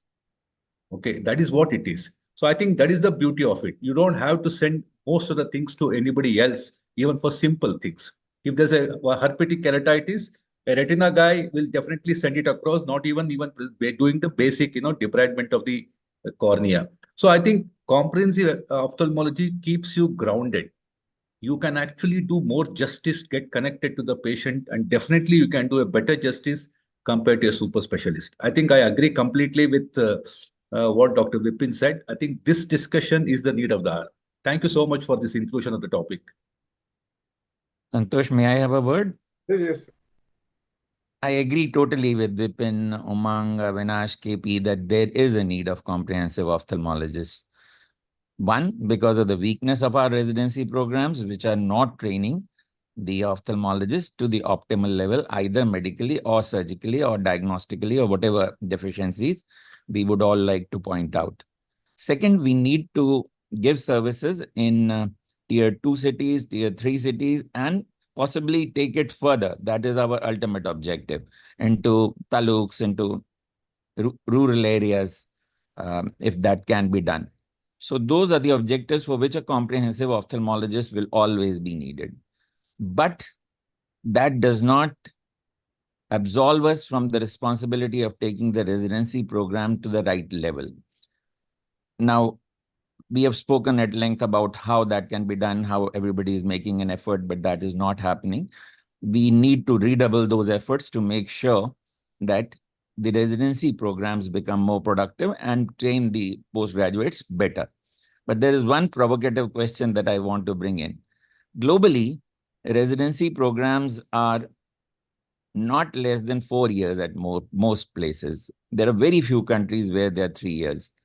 Should we think about that rather than the comprehensive ophthalmology fellowships to fill that gap in the long run, improving the standards, and maybe increasing the period of residency? I know we have a very long period for medical professionals, and they have lives which get delayed to a long extent before they settle down. But still, I think this may be worth considering when we talk about comprehensive ophthalmology fellowships.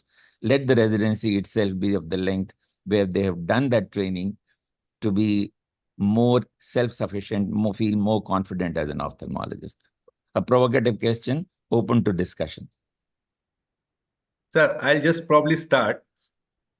Sir, it is not the duration, it is the training. So some of the medical colleges, some of them, why extend the misery? Let them finish in 3 years of that misery and come out and probably compensate. They are like intrauterine growth retardation kits, IUGR. better they get delivered fast and catch up the growth outside.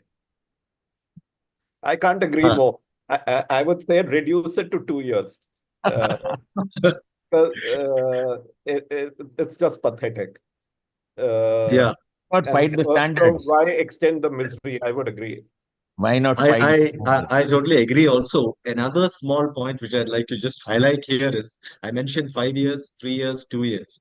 But what's increasingly happening across the country in different states is all government medical colleges where the cream or, the really studious, hardworking students from school onwards are getting into, all of them are being, tied up to bonds. After MBBS, bond 1 year. After post-graduation, bond another year. And they could be flung into different, rural parts of the country. In fact, if they do, some of the brightest students, I'm in Tamil Nadu, are being flung into smaller places, Rajapalayam, where they're put into PFCs as casualty medical officers. So just imagine what is happening to these people. And if we just, extend that 3 year period to 4 years, we will finally, in effect, discourage a lot of, especially ladies, we said 80% plus are, ladies, from actually being able to even make it to the fellowship level program of the interview board itself. So I think the critical thing is to actually improve the training, but I do not think, or I don't feel we have the See level that of happening. advocacy or leverage to actually strengthen that. So we may actually, and all these places where they have a 4 year program, have a very strong, residency training program. And they Yes. don't have these kind of bonds around them. So in effect, before somebody actually makes it, because I have very smart fellows coming into the program, fellowship interview board, who have unfortunately had to spend another 2 years, 3 years outside, where they've actually been diluted, So I just like to highlight that important aspect of these bonds at post MBBS as well as post graduation level, which is also a big spanner in the works. Prashant, you wanted to say something quickly? Just wanted to say that I think we all are beneficiary of residency program. There may have been differences in the quality of residency, but residency plays a very crucial role in really inculcating some of the fundamentals of. It is very unfortunate to see the poor quality or deteriorating quality of residency in our country. But I think at an All India Ophthalmic Society level, we should seriously look into how do we strengthen that, and not by making it longer or shorter, but by contributing to the education, by partnering with different residency programs. Fellowship cannot be a replacement of residency program. And I think if we just think that because residency is poor and fellowship can bridge that gap, we will be mistaken. We will end up having a situation where many poor quality fellowship program will come, and then the medical graduates of next generation will have to spend some more year for another kind of a new program that will come up. So I have a little different view. I came from a very average residency program, but my mentors, my teachers gave me enough insight into such that my hunger of more education, better education continued. And I think here I see that All India Ophthalmic Society and all of us participating in this symposium have a role to play.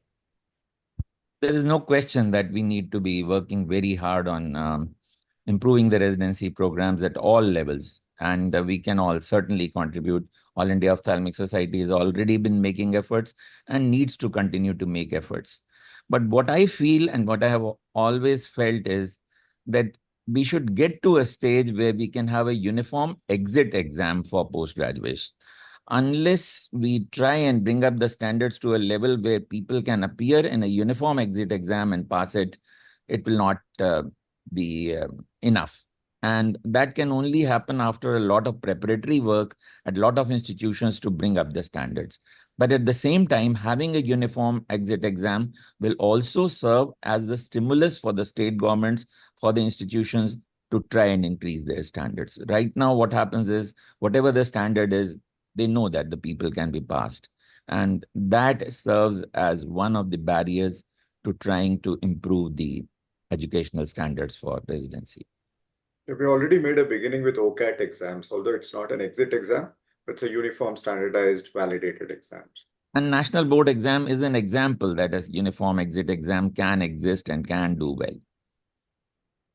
Thank you so much. I think it's a hot topic and the debate can go on, but let's move on. It's a pleasure to invite Dr. Shail Vasavda.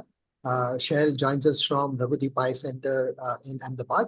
He's going to talk about cataract and refractive surgery fellowship. Of course, the second part of his topic is absolutely, I don't know whether that question has to be answered. Does money matter? Shail? Thank you so much, Dr. Rashmin. And first of all, I feel very small talking in this symposium, particularly in front of Dr. Honavar and Dr. Prashant Garg, who have been my mentors and who have helped shape whatever little I do today. So, like has been correctly highlighted, when you're in your final year of residency now, this question is very standard. So now what are you going to do? And the next obvious answer in most places is fellowship, of course. And then the next question comes, which fellowship are you going to pursue? And then that hesitation comes in answering and although, you may be clear in your mind, you want to be a cataract surgeon, it sounds very, very uncool to say that you want to do a cataract surgery fellowship, so you hesitate and say, well, I'm interested in doing maybe a cataract fellowship. And then everyone laughs at you. Everyone does cataract. Yeah, in my residency, I did so many, and cataract. So everyone is going to do. What else are you going to do except for cataract surgery and refractive surgery? And then when you come out into private practice, the only two patients that you see, 9 out of 10 are watering and foreign body sensation and patients presenting with cataract. And then sometimes you don't feel so uncool that you didn't choose a very, very, intellectual fellowship like Dr. Ashwin Gandhi pointed out in his presentation, a very intellectual, a very so-called hi-fi fellowship to do a very subspecialty cream kind of fellowship. So I think this is the most important point. Common things will remain common forever. And cataract is probably the most common form of treatable ocular disease. And it's, I think, going to remain at least for the rest of the lifetime of someone who is doing even starting residency at this point of time. But isn't residency at a good enough hospital enough for, to substitute for a cataract and refractive surgery fellowship? And I think that point is now very well taken care for with all the previous discussion. Cataract surgery and refractive surgery have now come to a level where the expectations from the patients are phenomenal. So even if you are doing a camp patient or a free patient, the next thing that they expect is that after cataract surgery, I'll be seeing as well, or after refractive surgery, I'll be seeing as well as I was when I was 10 years old or 15 years old or 20 years old, and with no glasses, irrespective of the fact that they've worn glasses all their life for the last 20, 30 years. So the chances of slip up or the chances of having relatively suboptimal outcomes are the margin for error, as they say, is very low in cataract and refractive surgery, particularly in a private setting. In retina, you can still get away, because everyone agrees that even a perfectly settled RD, some do recover good vision, some don't recover good vision, and function and anatomy don't always, sit together. And patients are relatively more sort of accepting for that. Compare that to a cataract and refractive surgery, the patients are not ready to accept relatively suboptimal outcomes in whatever the settings, however much they may be paying, whether it's a premium or a non-premium surgery. This is something that I found, an article published just last year in JCRS, Journal of Cataract and Refractive Surgery, where they did a survey across all European residents, European Board of Ophthalmology survey. And like was correctly mentioned, most places in the European board have residencies ranging from 4 to 7 years. And they surveyed across all of these several different countries, all of the European Union. And what was shocking was that even after a 4 to 7 year residency in the European board, the self-confidence scale on a scale of 10 of performing a simple cataract surgery independently was only 4.1 out of 10. So we all need to realize that doing a good, reliable, repeatable cataract surgery isn't as easy as, just finishing a cataract surgery and putting a lens and you got away without a complication, which you're very happy of when you start or when you learn cataract surgery in your residency. Cataract and refractive surgery are relatively complementary to each other because now cataract surgery is also becoming more and more of a refractive surgery. And you'll have that kind of gratifying, it's a very gratifying specialty that the next day the patients are so happy and they're bringing sweets to you. They're so thankful and grateful because it has that wow factor that they were not seeing very well either with their cataract or they needed very high number glasses before refractive surgery, and now next day they woke up and they just picked up the phone from next to their table to see the time and they could see everything without putting on their glasses. So it has a very very gratifying kind of feeling next day post-ops when patients are very happy and very thrilled and they thank you for everything. And it's also, unlike what the perception is, it's also rapidly changing. So it's also technologically evolving. So much of new diagnostics, so much of new surgical equipment, so much of technology per se. So even if you're kind of a techie kind of a person, I think cataract and refractive surgery is probably the specialty if you are a kind of a techie person with so many diagnostics, interpretations, AI algorithms, so on and so forth coming up. I think cataract and refractive surgery is also a self-sufficient specialty, almost like comprehensive ophthalmology, because you have a much wider pool of patients. And in fact, you will be the person that most of your other fellowship trained colleagues are going to look at too. Because when patients come with cataract, you'll find diabetic retinopathy, which may need treatment. You might find an ERM or a macular hole, which requires treatment. You might find advanced Fuchs dystrophy, which may need a combined surgery or a follow-up DSEC after your cataract surgery has been done. So actually, you will be the feeder to other specialities if you do cataract and refractive surgery. And it's, in fact, if you look around in any private practices, it's the cataract surgeon who is holding fort, and there's a retina surgeon visiting, there's an oculoplasty surgeon visiting, and I almost kind of feel sorry for my friends who are far more intelligent than me, who are doing very well in other subspecialties, but they are running around 3 different clinics in a day, 3 different cities in a month, just so that they can have enough patients and they can build a base for themselves to keep moving forward. So being a cataract and refractive surgeon, you are going to be self-sufficient by yourself. But what was correctly highlighted by Dr. Gandhi as well in his presentation is that cataract and refractive surgery is now becoming very investment intensive. All equipments are now not in lakhs but in crores. So is the return on investment, as the business people call it or the MBAs call it, favorable? Because you need a biometer, you need a microscope, you need a machine, you need OCTs, you need so many different things. And is it really favorable? And I can definitely say from a long-term perspective that it is by far the most favorable return on investment ratio amongst all other subspecialties in ophthalmology goes.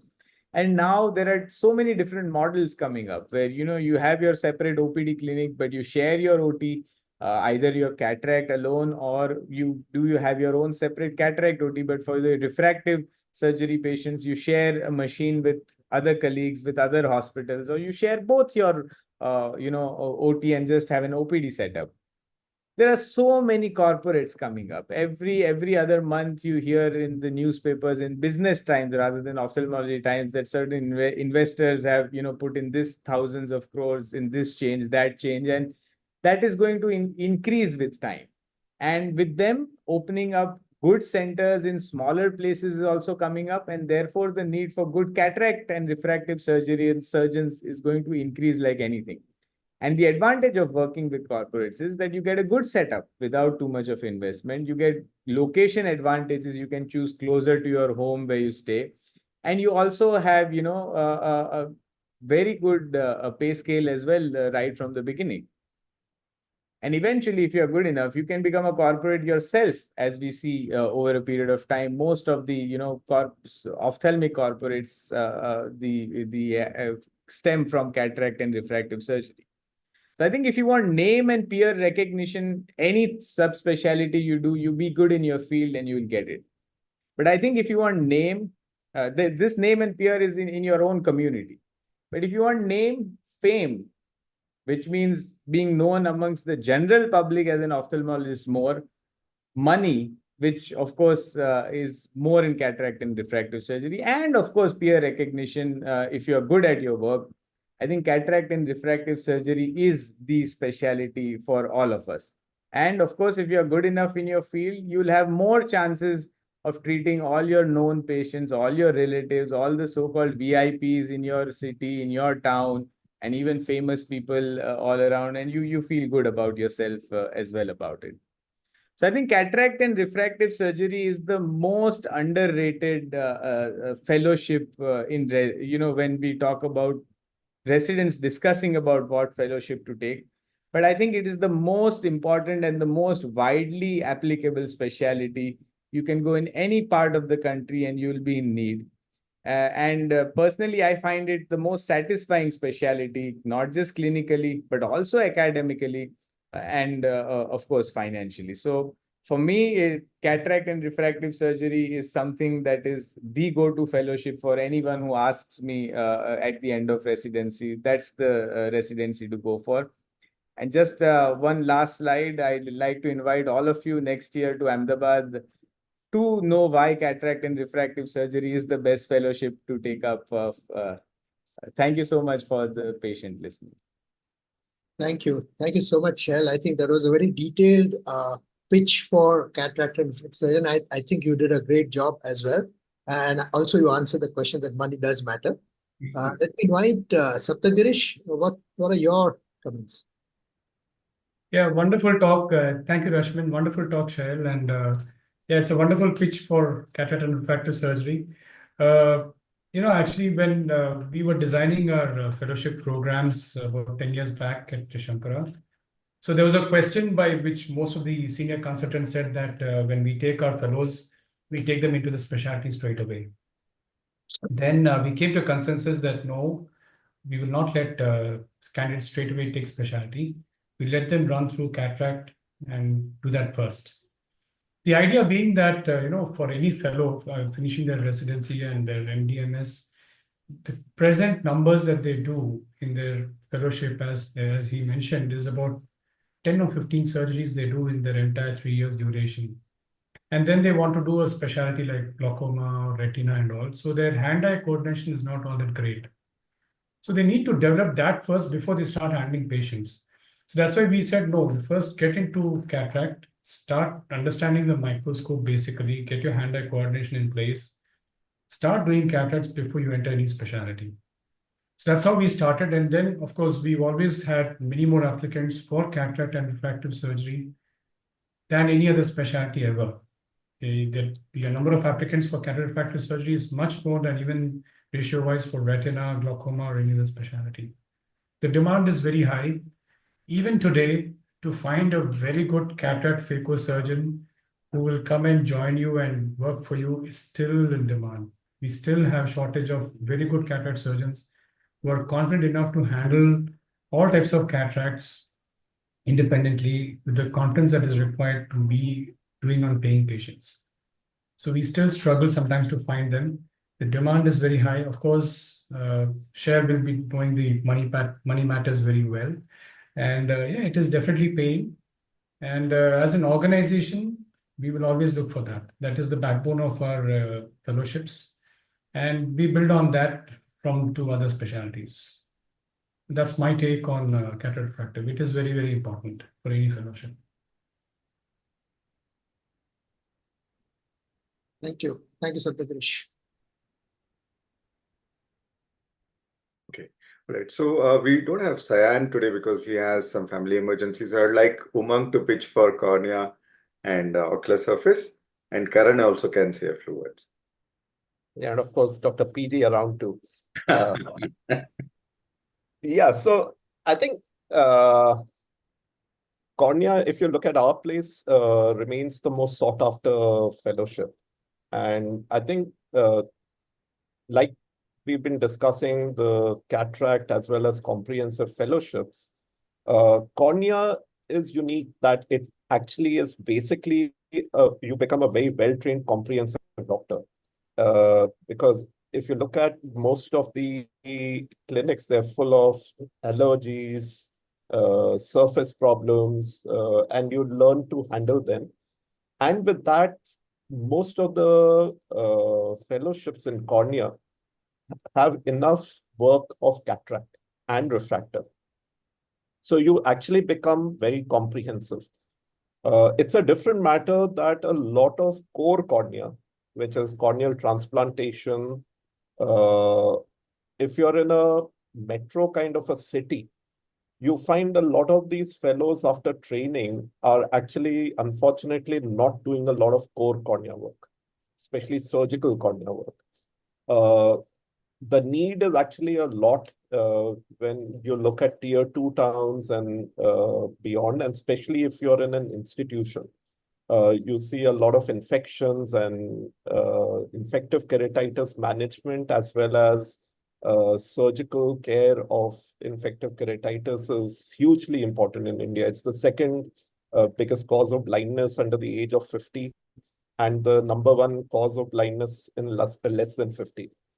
So there's a big need of cornea trained people, but I would say the need is more not in a very private practice scenario in a metro city, but in a community-based hospital or in tier 2 towns where you get a lot of agrarian trauma leading to infective keratitis.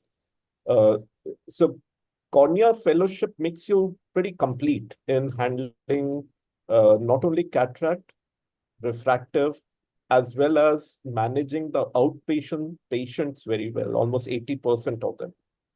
So it goes, it is at one level a super specialty. On the other hand, you also remain a good comprehensive doctor. And like the discussion is going, I think a lot of fellowships become very restrictive, but either fellowships can, like LV Prasad has done with having comprehensive care built into it. I think very early in the career of a doctor to make them into a very, narrow specialist, and where many of them don't even know in what kind of a setting they're going to practice thereafter. The comprehensive and I would say a cornea fellowship is a safe bet. And so there is a big case for cornea. Thank you, Mike. Karan, you are very keen on cornea. That's what you said in the beginning. So why were you so keen on cornea and why do you pitch for it? Sir, this happened actually in my first year of residency at Sitapur when I was doing my DOMS there. So Madhu Bhadoria ma'am came to me and she saw that I had an interest and she put it on my mind that you should be doing cornea in the future. Things took a different turn and I actually had a very keen interest that time in oculoplasty.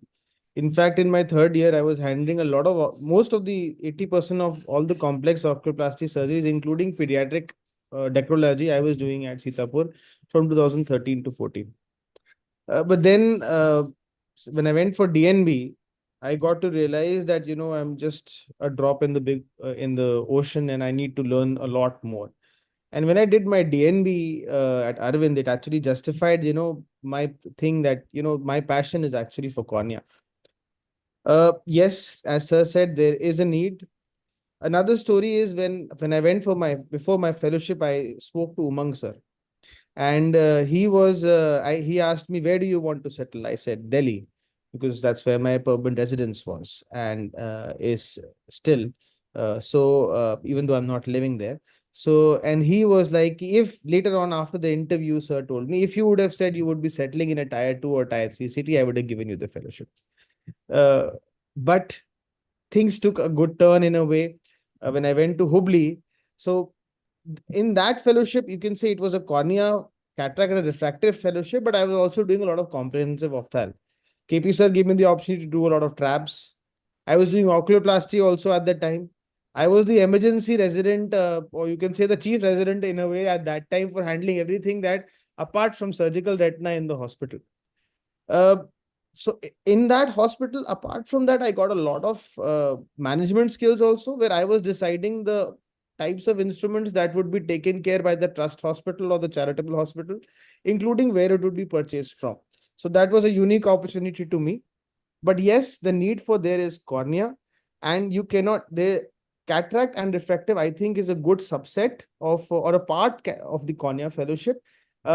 But there are some nuances when you do that, or advantages when you do that in a special way, in a different way, as Shail sir had said, that some instances that I have also updated myself over the years by short-term courses and some updates through CMEs, is what he would have probably taken down in a long-term, just focused refractive surgery fellowship. But yes, the need is there for cornea surgeons in tier 2 cities, much more than the tier 1 cities. Thank you, Karan. Thank you for your perspective. Prashant, you're the last man to comment on cornea. No, I'll give a different perspective. I think all of us very well realize that the cornea is or accounts for close to 80% of the total refractive power. And being the most exposed tissue of the front of the eye, bear the brunt of every specialty or specialist. Be it retina specialist trying to fix retina, to glaucoma specialist prescribing prostaglandin analog or any other thing. Directly, indirectly, they impact the transparency of the cornea. And therefore, having a good understanding of the cornea and external eye diseases makes you a complete ophthalmologist in some sense. I would say that don't take cornea just for sake of doing corneal transplants alone. Cornea fellowship program should equip you in understanding the nuances of keeping cornea transparent, right from the ocular surface to avoiding the inflammation onto the cornea and protecting it from ocular infections. The beauty of cornea fellowship, when I look back, was not just being able to do corneal transplant and restore transparency, but the beauty to me is how to preserve the corneal transparency. And that's the most interesting and most beautiful part of our fellowship program. The problems of corneal and external eye diseases are on rise, not just because of the increase in the prevalence of dry eyes and ocular surface diseases, but because of variety of region, and particularly in low and mid-income countries, it constitutes a significant burden of disease. And therefore, if you are well trained as far as cornea and anterior segment specialists are concerned, you definitely can continue to practice cornea without embarking on refractive or added advantage of the cataract surgery. Unfortunately, most people who get into cornea and then finish the cornea fellowship end up turning their professional career more toward refractive surgery and cataract and forget about taking good care of the cornea specialty. I would like to blame cornea specialists themselves and mentors that they were not able to give the perspective such that these people should have continued to practice cornea. Even after 30 years of being in the practice, I thoroughly enjoy each and every day whenever I am in clinic. And the fun comes when you treat the most challenging infections by stopping all the drugs. When you restore corneal transparency by asking glaucoma specialists to switch to different anti-glaucoma drugs. When you fix the ocular surface, which got spoiled by the retina specialist by doing multiple surgeries and other things. And that brings the partnership with other specialty or is other specialists as well. So to me, the Cornea Fellowship is a very unique program that gives you satisfaction every moment that you handle a patient of a true corneal disease. And it also gives you a lot of satisfaction when you see smiling faces, because a restoration of the 48 diopters immediately bring joy on the face of the people whom you are handling. So those of you who are interested in Cornea Fellowship, go on and embark on, but keep in mind that you learn it in a holistic manner rather than using it to improve your surgical skills alone. Thank you, To keep Prashant. Santosh happy, I will also say that there are a lot of mimickers of ocular surface neoplasias. And if you are able to correctly diagnose, people like Santosh praise you a lot. Thank you. Thank you, Prashant. That's a heavyweight pitching for cornea, although there was no formal talk. Now we have another heavyweight, Akshay Nair, to pitch for oculoplasty. None other better person than him. He works for Raghavala Institute, Mumbai, and he's a very prolific oculoplasty surgeon. There's a passion for oculoplasty. He always knew that he wanted to do it, and does it so well. Akshay. Just clarification from metaphorical heavyweight to a genuine heavyweight. Literal heavyweight. Pun not intended. Only fun in this. So, 1 second. Your voice is slightly suboptimal. Okay. So let me turn off my camera so that a little bandwidth is saved.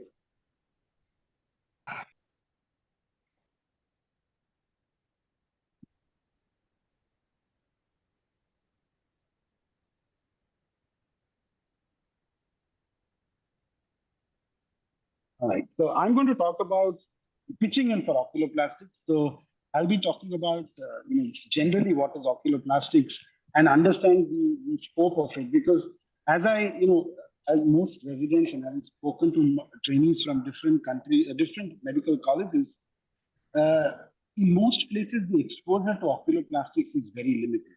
And even me, when I did it from Shankar Netralaya, as a resident in the presence of many fellows, what we end up seeing is only a tip of the iceberg. And for many residents, unfortunately, oculoplastics is a DCR or a DCT, and that's the end of the story. When in fact, it is so much more. In daily practice, we end up handling so many eyelid cases with ptosis and malformations, tumors.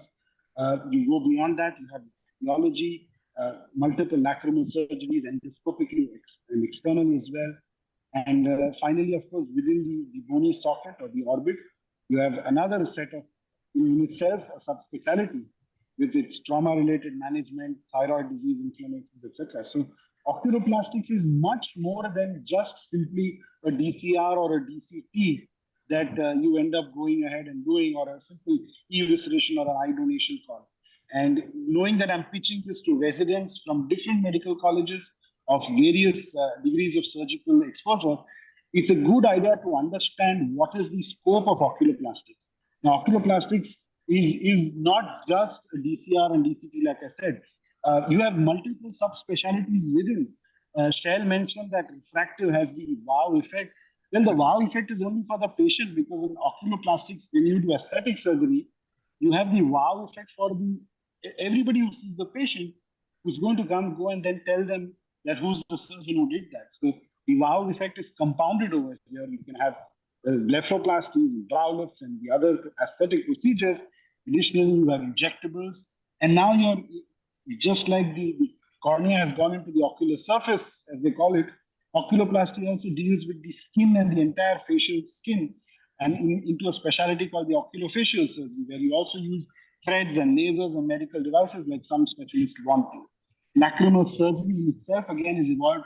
You've got multiple specialists, like, for example, Javed and Swati Singh, who are now doyens in lacrimal surgery themselves. Trauma also needs a little bit of subspecialty training.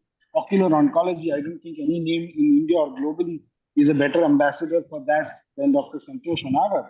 And at the same time, you get to collaborate with multiple specialists like radiologists, maxillofacial surgeons, and even plastic surgeons. Once they know that you have a certain skill set that they don't, they will reach out to you, seeing the good work that you do.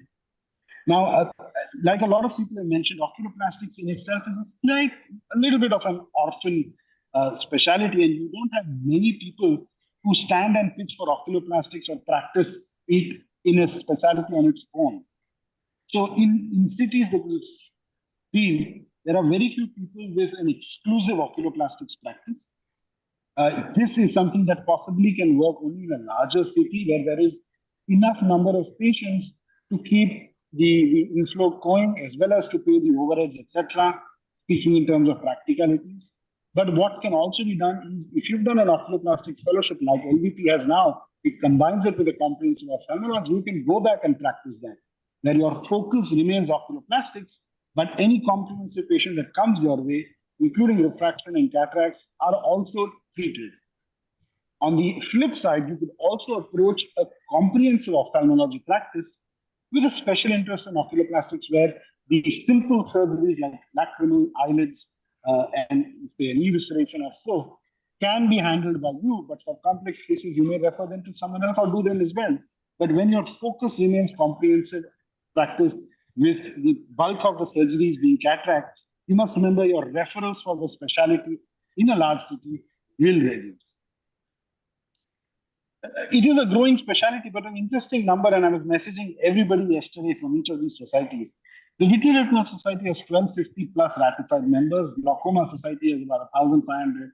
Pediatric and ophthalmology, Pediatric Ophthalmology and Strabismus, nearly 1,000, and Cornea Society is the strongest with 1,500 plus. Our baby specialty has barely a few over 700, of which half of them are not even active surgeons. So this is probably the specialty excuse me, with the least number of active specialists or fellowship trained people. And what that means is the scope for growth and the scope of patients needing these specialists to take care of them is high. Now I'm going to tabulate into pros and cons of this specialty as well.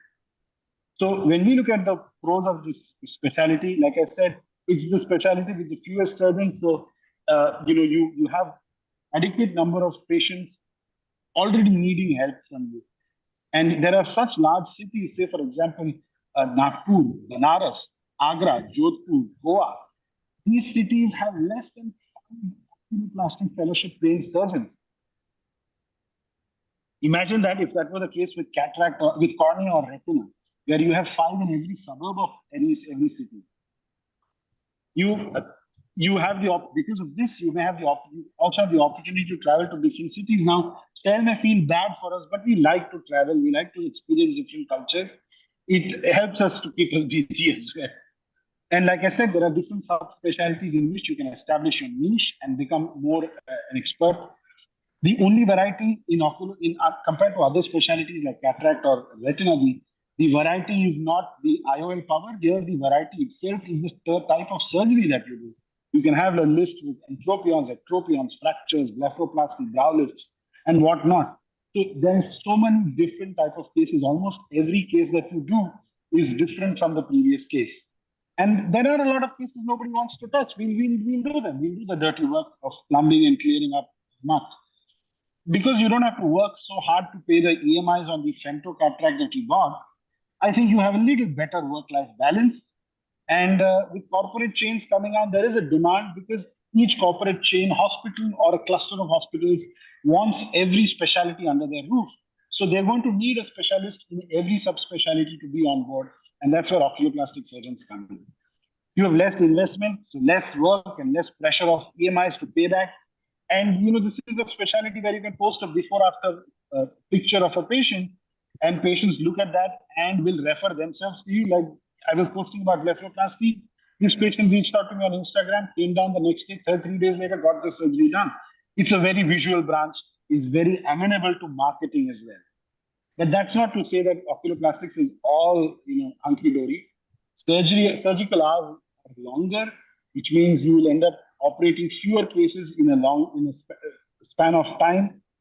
In the same span, your cataract surgery colleague may end up doing 3 or 4 times the number of surgeries, and also, possibly drive a BMW when you sit in your little Maruti, because remuneration is lesser in comparison. Over time, we've noticed that you need a little additional training beyond fellowship in your subspecialties, like, say, trauma or aesthetics, or whether it comes to injectable cosmetics.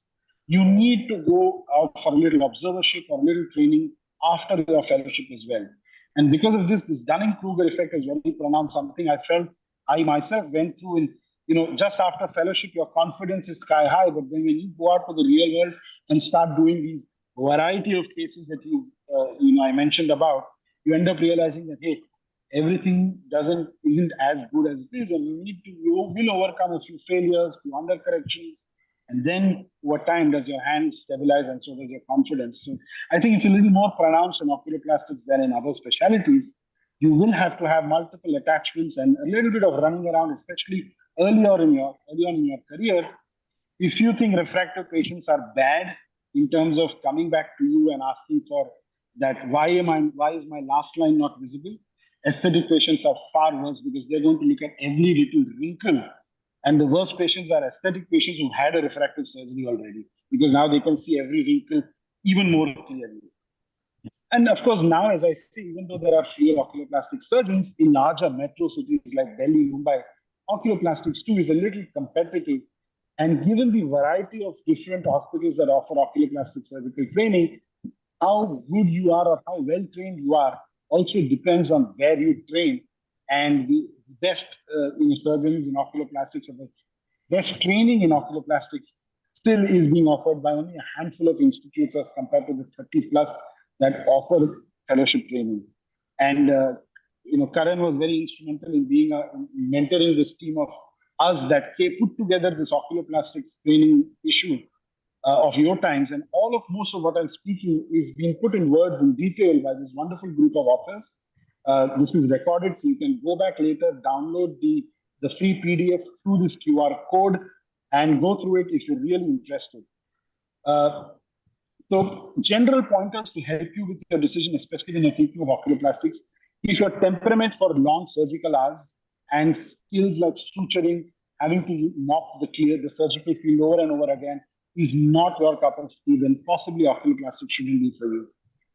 Just after fellowship, you think of every specialty, write down in a pros and cons fashion of what you like, what you don't, and eventually you'll end up choosing the branch that you least hate, but so be it. I did this, and I recommend that every person who finishes residency goes back to a specialty of their choice in a different institute as an observer for a week or 10 days, so that they see a different perspective from what they know that specialty to be. If it's oculoplastics, I'd even recommend looking out for a surgeon in private practice and visiting their center for a few days to understand how the economics and how the center works in oculoplastics. At the end of the day, 3 things that are important that will also play a role in choosing oculoplastics is the city where you're going to end up going. Like Karan mentioned, the Tier 2 city has far more scope for growth. And also, if the choice of a subspecialty like oculoplastics or pediatrics is easy when you're in a family of ophthalmologists and you have different specialties in it. And also, your specialty of your choice can also play a role. There should at least, I believe, that one, perhaps a cataract or a refractive surgeon amongst the two. If they're having a combined practice, you don't want a pediatric ophthalmologist and a squint surgeon to be sitting together, because I can tell you they'll have a lot of free time in the beginning of their practice. Just one slide on what me into oculoplastics. In my residency, I really did not like oculoplastics. The training was great, but in residency, unfortunately, your focus is to finish residency and not to think about what after it. I was lucky to have Dr. Rashmin as a mentor during residency, and he was the one who inspired this interest of neuro-ophthalmology and cornea from what I had seen in residency. And he was the one who suggested you should go ahead and do an observership. And he was the one who picked up the phone and called up a certain oculoplastic surgeon and said, I have a resident who wants to come and do an observership for 10 days. Can you do that? And I went and did that. And my plan was to go ahead and do an observership in cornea as well for 10 days. But as it turns out, after 10 days in oculoplastics in LVP, I did not feel the need to even go and see what is happening in the cornea OR. I applied for fellowship and I was lucky enough to get through to fellowship almost 12 years ago. And he hasn't stopped pulling my leg, cheek, or my leg, metaphorically in reality. But of course, I was lucky to have good mentors guiding me. These two were fairly decent oculoplastic surgeons, I think, right from residency and beyond.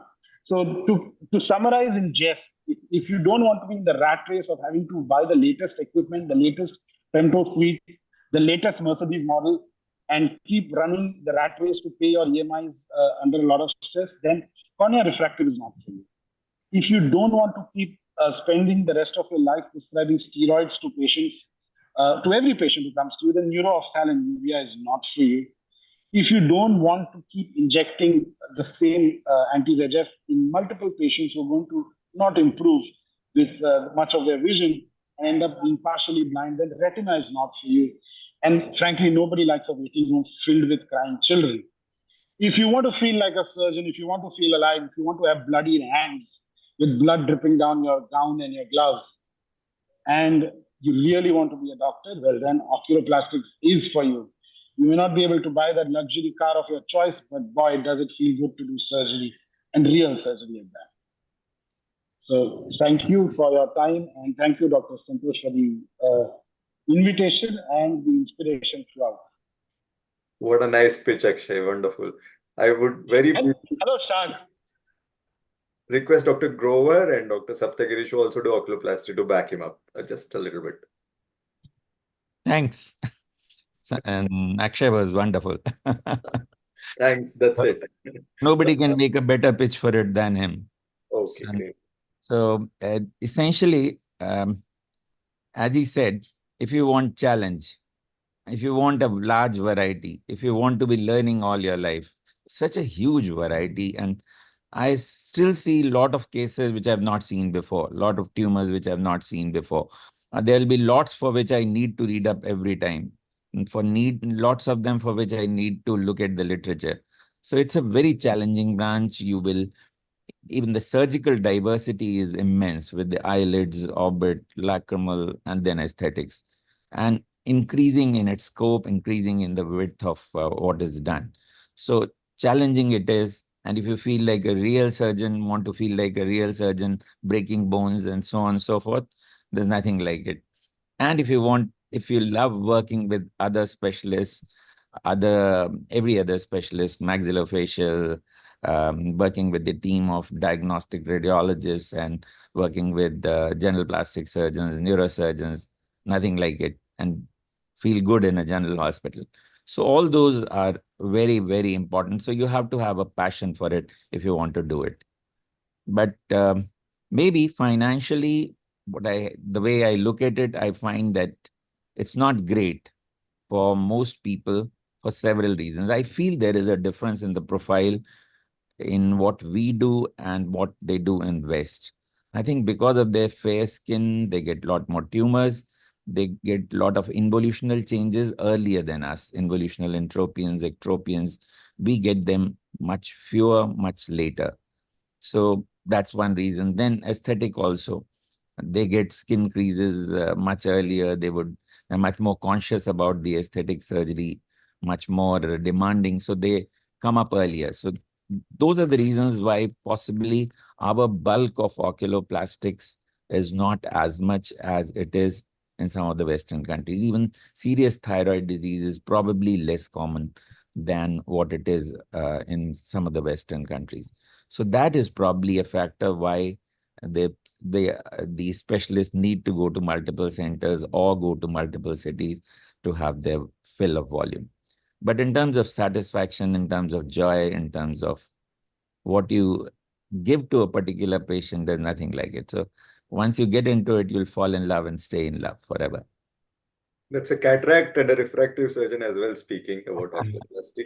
Yeah, so you need to have some money coming in while you love your oculoplastics and do it.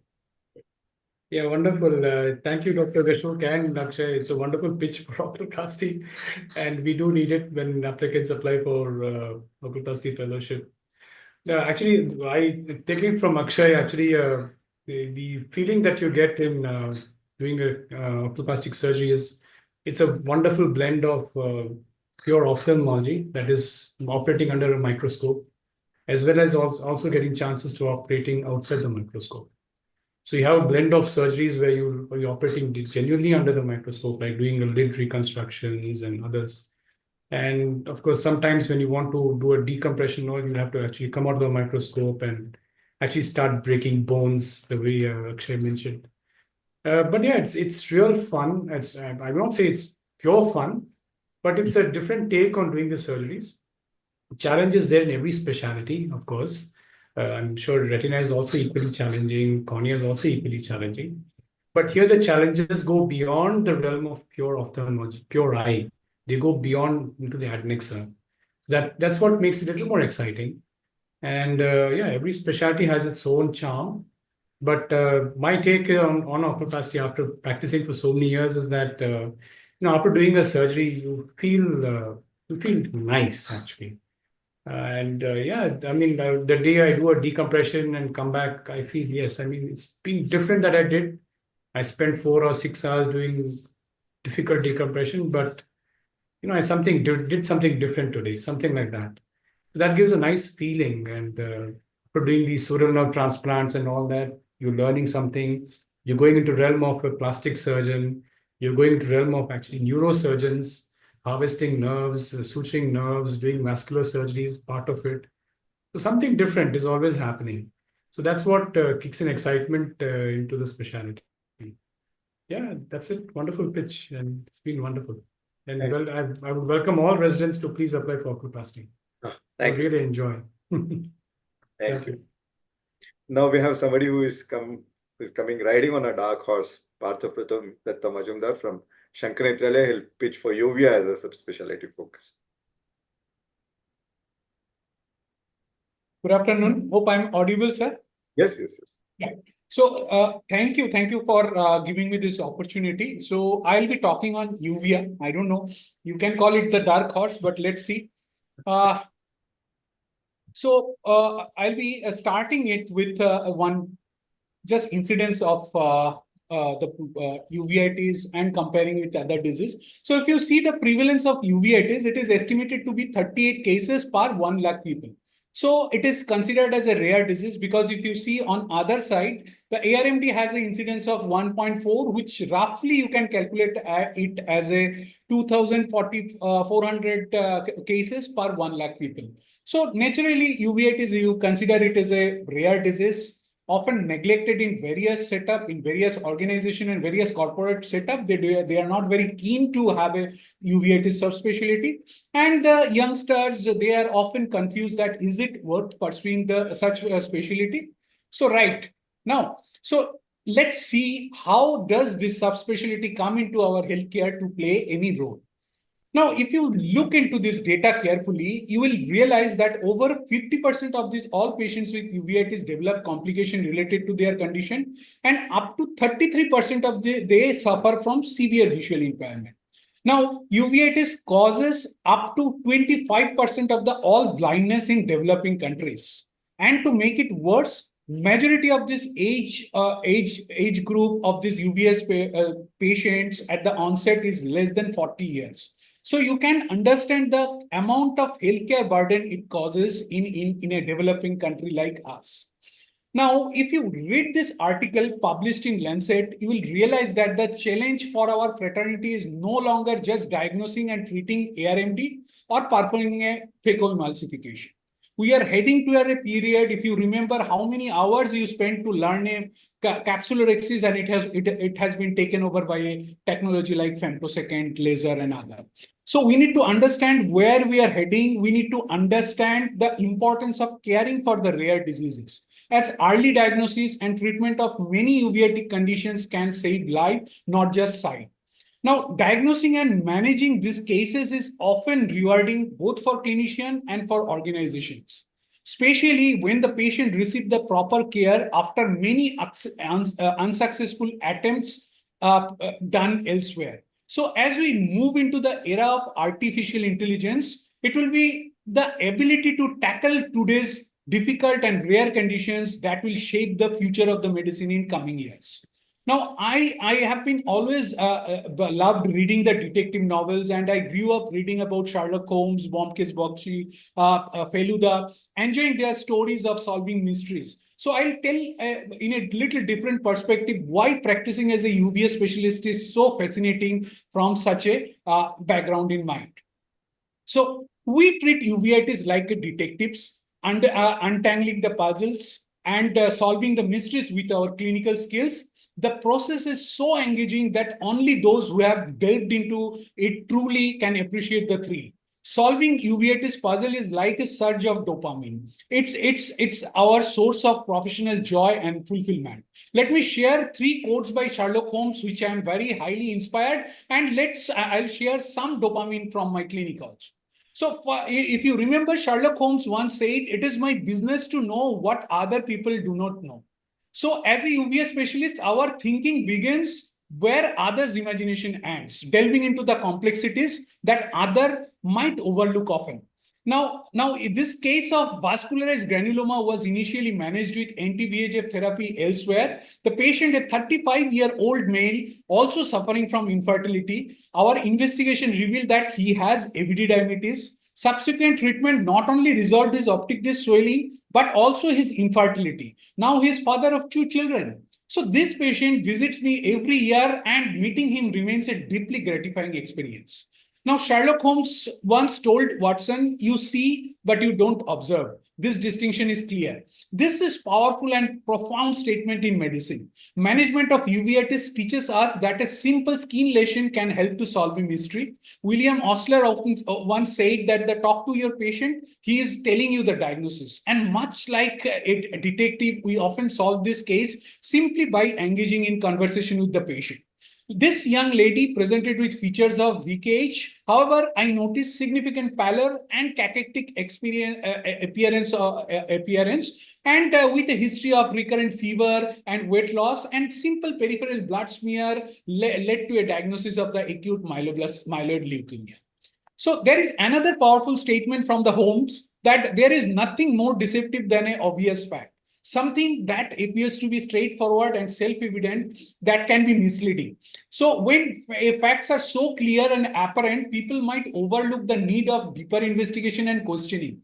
So subsequently, this uveitis, if you practice uveitis, it teaches you the integral principle of medicine. What might seem as a simple case of anterior uveitis to others could actually be something serious for us. For example, many of you have diagnosed this as a case of CNVM and proceeded with anti-VEGF injection. However, a simple OCT led us to urge our neurologist colleague to perform a CSF tap on this apparently healthy 29-year-old patient. And subsequently, this revealed that this young man was in early stages of measles retinopathy, a potential fatal disease. So this is something really fascinating, and sometimes your clinic can be a printing press. The diversity of the cases we encounter is astonishing.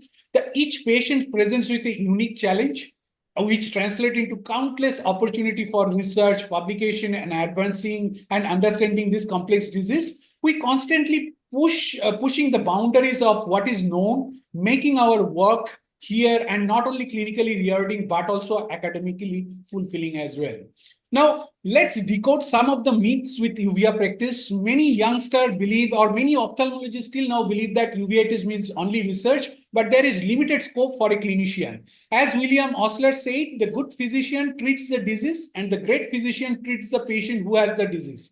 In uveitis, we treat the disease comprehensively, bridging a gap between ophthalmology and internal medicine. A uvea specialist must first be an all-round ophthalmologist, skilled in slit lamp examination, biomicroscopy, fundus examination, and whatnot.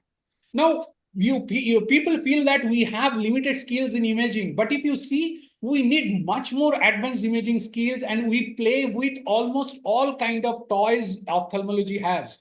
Octa, OCT, FFA, ICG, B-scan, UBM. Not only that, our need goes much beyond that. We frequently ended up advising MRI, HRCT chest, CT scan, and PET scan, whatnot. Now, uveitis experts, there are a lot of discussion about cataract surgery and many other skillful surgery, but uveitis experts are the exceptional surgeons, often handling much more higher complicated cases. We perform surgeries that demand not only technical expertise, but also the month of patients, careful planning, and dedicated aftercare. These results, however, are deeply gratifying as a surgeon also. Now, for those who measures ophthalmology only by surgery and injections, let me tell you, uveitis specialists have the highest number of intravitreal injection in our armamentarium, and we use all of them very, very judiciously. Now, we rule the laboratory, don't act like a slave of laboratory. We know the details of each investigation, how to interpret them, what are the false positive in them, and how to decide based on this laboratory test result. Now, while the rest of ophthalmology focuses on topical and regional therapy, we act as a combination of internist, pharmacologist, and rheumatologist. Our armamentarium is vast and includes much more than steroid. We have antimetabolites, cytotoxic agents, various immunosuppressive, and future is ours. You look at the biologicals, JAK kinase inhibitors are coming to medicine, and we are prompt enough to take them up and using in our subspecialties. So, glaucoma and vitreoretina, for whom we generate the highest number of patients, we are master of friendship. When it comes to teamwork, we truly excel. We collaborate with rheumatologists. We have friends like dermatologists, chest physician, immunologist, pathologist, oncologist, hematologist, neurologist, and so on. So we believe that the strength of our practice lies in strengthening our team, and naturally this leads to many cross-referrals, both from us and from our network of friends. Now the question remains, is UVA is a institute-oriented practice? It is true that in India, uveitis largely remained in a institute-oriented practice, but the situation is changing rapidly. With increasing awareness among the ophthalmologists and patients, many of our fellows are moving into active private practice and will soon become the leading experts in uveitis in country in private practice. There are one such great example outside India also. There are many such examples. One example I want to highlight is Dr. Stephen Foster. The Stephen Foster founded the Massachusetts Eye Research and Surgery Institution, a state-of-the-art private practice which has his own chemotherapy and phlebotomy lab. He also has a dedicated research lab supported by Ocular Immunology and Uveitis Foundation, and continues teaching as a part-time professor and continuing his research work. He has just retired, but you have to remember that this is the man who has authored more than 1,000 papers and 14 textbooks. Definitely such model is going to flourish in our country in coming years. And those youngsters who are listening to them, you can be one of them. So to conclude, go for a long-term fellowship. Observership is not recommended because the action of many immunosuppressive, many drugs, and the course of the clinical entities require much longer long-term commitment to learn this subspecialty. Always remember, patients are real life teacher. They teach you more than any textbook in ophthalmology. Focus on recognizing the clinical phenotypes and paying attention to your patient. Stay up to date with recent advances and clinical protocols. This is very, very crucial. And there is no place for ego in uveitis practice. Stay humble and seek help whenever you are in doubt. Lastly, work with passion, love what you do, and do what you love. Passion is the key that opens the door to joy and fulfillment. So follow your heart. Thank you. Thank you very much. Very, very passionate pitch, Partho. Thank you so much. Request Avinash and Anand to come. Okay. So I just like to, everybody talks on passion. I just like to have one sentence on passion. If you hear the word passion, and if you date back to the biblical times, passion is very closely tied to suffering. And that's the movie, if you can recall, Mel Gibson's movie Passion of Christ came, and it's also the suffering of the Christ. And it has gone over 2000 years, where now it is of endless enthusiasm. So how this transition happened in passion is something which is a curious thing about the transition of moving from pain to endless joy. Now, having said that, I do practice a bit of uveitis in terms of more of infections. it perfectly resonates with 5 C's, where you have the curiosity, critical thinking, creativity, and the communication. Everything comes into play. So that's where the bit of dopamine which Partho was mentioning about, which we require in day-to-day life activities, the it's very obvious in this. The point which people like to ask is, can it sustain a private practice? Because again, I would like to touch upon the ikigai, where you have what you love to do, what you're good at, whether the world requires one, and who's going to spend for your passion, which you're going to currently, you have with you. I can tell you hands down, a person who can operate uveitis cataract can operate any of these cataracts. So, those are the dirtiest cataracts that can ever you can see. And if someone is good at that, and it's the most trying circumstances, and they can become the best of the cataract surgeons that people can ever see. So in terms of sustainability and profitability, that box is ticked. In terms of dopamine, all boxes are ticked. And in terms of, for endless enthusiasms, what you can get, that is something which one has to have asked themselves. But the last but not the least, the interdisciplinary and interprofessional learning which one gets to have in this department is something exemplary. So overall, it pushes you to be a continuous learner, it takes you to the edge, and it's extremely rewarding subspecialty. Very nice. Anand? Yeah, I absolutely resonate that. And first of all, Partho ended with saying that follow your heart. Partho himself is a man after my own heart. I absolutely loved his, with his quotes about Shakespeare, Sherlock Holmes and Osler.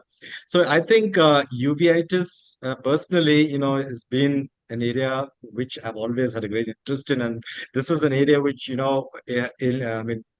it kind of encompasses and shares with all specialties. All right. So, and we talked about comprehensive ophthalmology at the beginning. I think this is one area which again needs to be very strongly focused on in the PG programs. Now, having said that, I think in a country like India, where there's a lot of tropical disease, you're going to see a lot of inflammation. Everybody's going to see a lot of inflammation, and it's going to be, treating. You need to treat that, and uveitis is where general medicine meets ophthalmology. So, like Partho said, this is one place where the specialist has to interact with a gamut of different specialties, be it general medicine, rheumatologists, endocrinologists, everybody. So I think that is something which is also something which drives this specialty. Personally, whenever I go to a conference, I make it a point to sit and attend one of the UVI sessions, because there's so much always to learn from this. This is a stream where there's never a dull moment. There's always something happening. And from a retina specialist point of view, it's one of the areas which I love, treating. It's also one of the most challenging areas. Plus, it's also importantly one of the most gratifying areas. And we also have great, teachers and specialists in our branch. Dr. Jyotirmoy Biswas, Dr. Amukta Shalivutta, Dr. Ratnam, my mentor, whom over 1.5 decades in Madurai, and actually enjoyed sharing cases with her. And from a perspective for a fellow getting in, like Partho said, there's so much of imaging to be done in general medicine, neuroimaging, abdominal imaging, as well as so much of posterior segment imaging, so that we have so many choice. So that's something which is very gratifying, and I'm sure in Tier 1 cities also, with corporates coming in, there will be a need to have somebody who is really strong in this area. So I think there is always scope for that from a remunerative point of view. And also, this is one field which, unfortunately, there's a lot of misdiagnosis, mistreatment, abuse of steroids. It's not just steroids one fit for everything. There's how you need to use that, how you need to modulate that. All that needs to be understood in a very detailed and elaborate way. So I think this is something with great relevance. Thank you so much. Retina doesn't need any pitch. I think it's a current hot favorite. But I would request Devdulal Chakravarti from Desai Hospital to pitch for retina. If at all somebody needs a pitch for it. Thank you, sir. I hope I'm audible and visible. Yes. Yeah. So thank you for the opportunity, first of all. And I'll be speaking on medical retina and vitreoretinal surgery, the current favorites. Now, we've spoken about the need for specialization, the importance of specialization, but it's very important for the PGs to understand that, these 3 years of, PG-ship is a time where you actually need to spend your time very judiciously. Maybe your residency program is not that great, but AIOS has lots of programs, lots of PG programs going, and you also have so much on the net. It's a very small world today. So you can understand, you can have a fair bit of knowledge about retina if you are interested in retina, and that is going to help you, a long way. But having said that, specialization is something that is ever so important, and it is more so for case of a retina specialist, in the case of a retina specialist, because it can significantly impact patient outcomes when you are treating a retina patient. More than that, diseases affecting retina are on the rise. And just to take up two diseases, AMD and diabetic retinopathy, this is going to, break all ceilings, be it glass or be it concrete or lead. And you have, patients who really, really need treatment, not only in the urban areas, but even deep inside the country. So all this has been driven in turn by increase in life expectancy and also the stressful lifestyles that we have today. Now, retina is also at the forefront of technological development. And just to name something, the first FDA-approved gene therapy was also for retinal diseases. So you are somewhere where things are happening the most probably. So why did I do a retina fellowship, or why do you need to do a retina fellowship, or why should you think about a retina fellowship? Well, you get a chance to fix things that others won't dare. This might sound a little cocky, but the intensity of a retina fellowship is second to none. And being able to see the tangible results of your work is something that's intensely gratifying. And of course, retina is a rewarding specialty.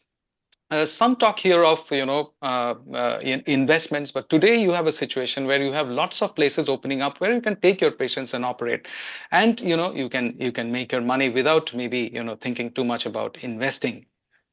Now, retina is something that expands your career horizons. There's a high demand for retina specialists, both in the academic and clinical settings. And if you are the research types, then there's opportunity in clinical research or some other research as well. But what's most important is you make a difference in the lives of patients. You treat patients who have difficult diseases to treat, maybe a submacular hemorrhage with 160 vision, or maybe a macular hole in the only eye of a patient, or a retinal detachment. So you are somebody who is going to treat these, and you end up reducing the global burden of vision loss arising out of retinal diseases. So where to do a fellowship from? Well, the best answer lies in vrsi.in/retina fellowships. This is the link you can search. But beyond that, please look up who are the mentors available, what is the kind of load there, whether it's you have opportunities to operate, whether there is a charity wing or not, which will allow hands-on, especially for the vitreoretinal part of the surgeries. So what is a retina fellowship all about? Well, advanced training in medical and surgical retina and, retinal diseases, of course. And, the initial few months in a retina fellowship is something that's always a grind. If you are not really oriented in the retina way of things, then, you feel lost maybe in the first couple of months, but stick around, be patient, keep at it. Retina fellowship will be something that you are going to enjoy sooner rather than later. So once you get going, you start enjoying. And the best way to get going is to develop a very, very solid foundation. And the goal should be to learn fundamentals of clinical and surgical retina. And where better other than books? You'll have lots of them. Most of them will be available in your libraries if you are doing it from a fairly good place. But also these books and many others are available today across various platforms. The AIOS platform also offers a lot of help, and this is something that you need to look into seriously. Now, the treatment of retinal diseases have dramatically evolved in the last 15 to 20 years, and the majority of these advances are grounded in development of new molecules and delivery systems with confirmation of safety and efficacy from well-designed randomized clinical trials. So it's very important that you dedicate some time to review these landmark trials and studies, don't be in too much of a haste. Maybe you can go one trial a week, and it's going to be a 2-year fellowship mostly. So, this is something that you can do it at a slow pace. Also, don't forget paging through major journals, because this is what is going to help you a lot. And this is what the discussions will be all about. So you won't feel left out. You will be aware of what's happening, and you need to get your priorities right. So dive deep into retina, ask questions. Most mentors will be, people who will be, wanting, questions from your side. We've had fellows who don't ask questions. We don't feel good. So be always ready for discussions, have interest in patient care, and half the job is done. Your fellowship will test your intelligence, stamina, and resolve. But you will have your highs, and you will have lots of them. So celebrate your highs with your friends and colleagues and peers. You will also have your mistakes, but fellowship is the time mistakes are best made, because you get a chance to talk about them, you get a chance to rectify them, and be empathic, towards your colleagues, and empathize their mistakes. They will empathize with your mistakes and teach you how to avoid things in the future. So strive to see as many patients as your schedule permits. Have an open mind and leave no stone unturned, because hard work is the key to success in whatever field you choose. We often crib about the schedules of our fellowships, but remember, intensive training only enhances clinical decision making and surgical skills, and this is something you actually need, really. Also, keep your ears open, keep your eyes open. You can learn from what your mentors, how your mentors interact with their patients, what they tell their patients, and you can integrate them into your own practice subsequently. Above all, be conscientious, be careful, be dutiful, be organized, and be dependable. And half the job is going to be done. And very soon, before you realize, you will get your chance to, laser and inject and operate. Be confident, but also be cautious, because you have a huge, huge responsibility. Now, the retina is very interesting, because retina mirrors overall health. You could be seeing a diabetic retinopathy in a patient who doesn't know that he has diabetes, or maybe something as simple as an anemic retinopathy or a hypertensive retinopathy. A patient is not aware that they have this disease.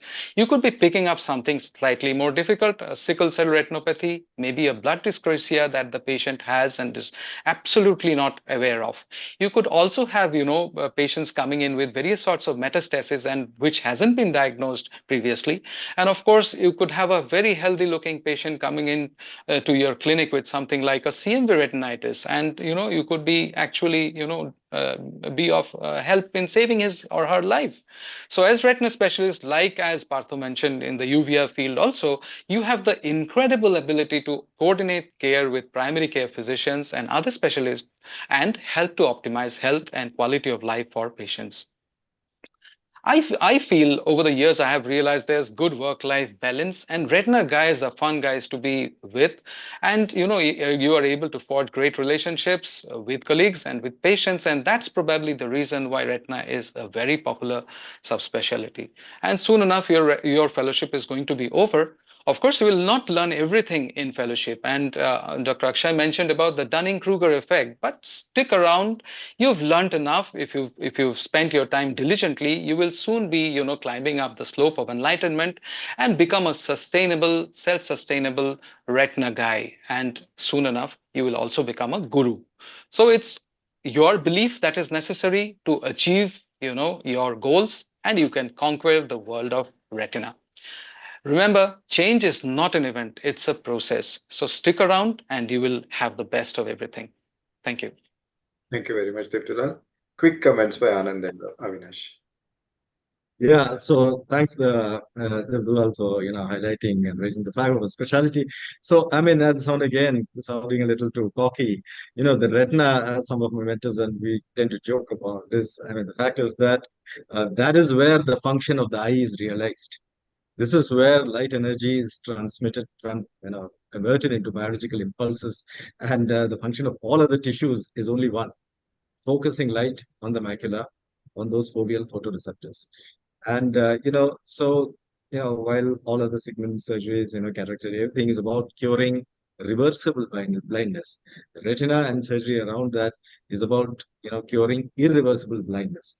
So there's been initially, I remember during my post-graduation time, like people never used to go towards retinal surgery, retina as a specialty. They said this is the dark world. It's the other side of the moon. There's no way. And in fact, even my mentor, Dr. P. Mansami, used to say that retina specialists used to have, jokingly, that you have your vision chart at the end of your hand. That's a vision chart. That's all you need.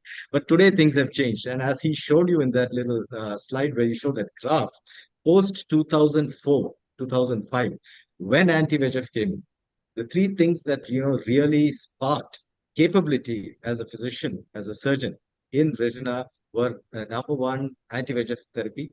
We were able to treat diseases. There was one shot, and you can do a great thing amount of therapy, pharmacological therapeutics. Number two, MIBS. This gauge became smaller, and from 2005, these two things, technologies, came in roughly around then. And over the last 20 years, you see a steep upshoot in the interest of postgraduates in retina. Number three was visualization. So these three pillars, anti-VEGF, MIBS, visualization, has exponentially increased our capability to offer treatment and succor to patients with retinal disease. And, I won't again go through all that Abdullah said, but this has also become very gratifying. So surgical fellowships, when I see fellows coming in, there's a huge percentage of fellows coming in for retina fellowships vis-a-vis anterior segment fellowships. So, and people have realized that in Tier 1 as well as Tier 2 cities, this is very gratifying, both from a personal point of view, satisfaction point of view, as well as a regulatory. Again, retina, there is so much of variety. I mean, your world is very colorful. And apart from that, these three things, there's a great amount of imaging capability that's coming. OCT, Opta. Again, the last 2 decades has been a steep upshoot in our capability in seeing these tissues. OCT today, it's almost like optical histology. The 10 layers that you see, it's right there. So I think technology has really enabled our hands and enabled us to get great results. And people have the community has really invested, and they come forwards, and you're seeing retina OPDs spike everywhere. And this is a specialty which every general ophthalmologist needs a backup with, and I think it's extremely relevant, and I think we have a fairly strong pitch there. So Gash also. Thank you, Avinash. Last word. Rashmi, you want to change? I think Rashmi wants to change. No. I think he's in the airport. Yeah. Okay. Go ahead. No, I don't want to just pitch in what Abdullah and Anand has already mentioned. It's quite obvious the amount of growth which has happened in imaging, the surgical instrumentation, and the treatment aspect of it. From the numericals, if you look at from the last 10 years, the number of people applying for retina fellowship in the country has increased dramatically all over the country. So we see that trend happening in LVP also. And the impact what also in other specialties, it has sort of status quo in other specialties, and also in some other specialty it has caused a little bit of ebbing down in the numbers. That's the truth what currently we have in terms of from the numerical part of it. So the residents know where the growth is happening, where the money lies, and where the success is in terms of now. And that is very obvious with the numbers what is coming into the applications. Thank you, sir. Thank you. Thank you so much. Thank you, Avinash. Thank you, Anand, and thank you, Debulal. It's a pleasure now to invite Dr. Mithika Sen. She's going to talk about ocular oncology, and she's really nicely placed to talk about it because she had an experience with Santosh here. Then she worked at a corporate hospital. Then she was in the US, and now she's in a tertiary care institution. She's with Shankar Netralaya. So she has seen the spectrum of the specialty in different settings. So over to you, Ritika. Hello, everyone. So I have 8 minutes to woo the residents into ocular oncology and I welcome you to it. While all the other specialties end up focusing everything, including light, onto the retina, we focus on life. All right. So now I believe this has been organized for the residents who have just or about to finish their residency and are at the dilemma of what now. Well, I would just like to make an honest confession about how I chose my specialty. No voice. Oh, 1 second. Give me a second. I'll just share again.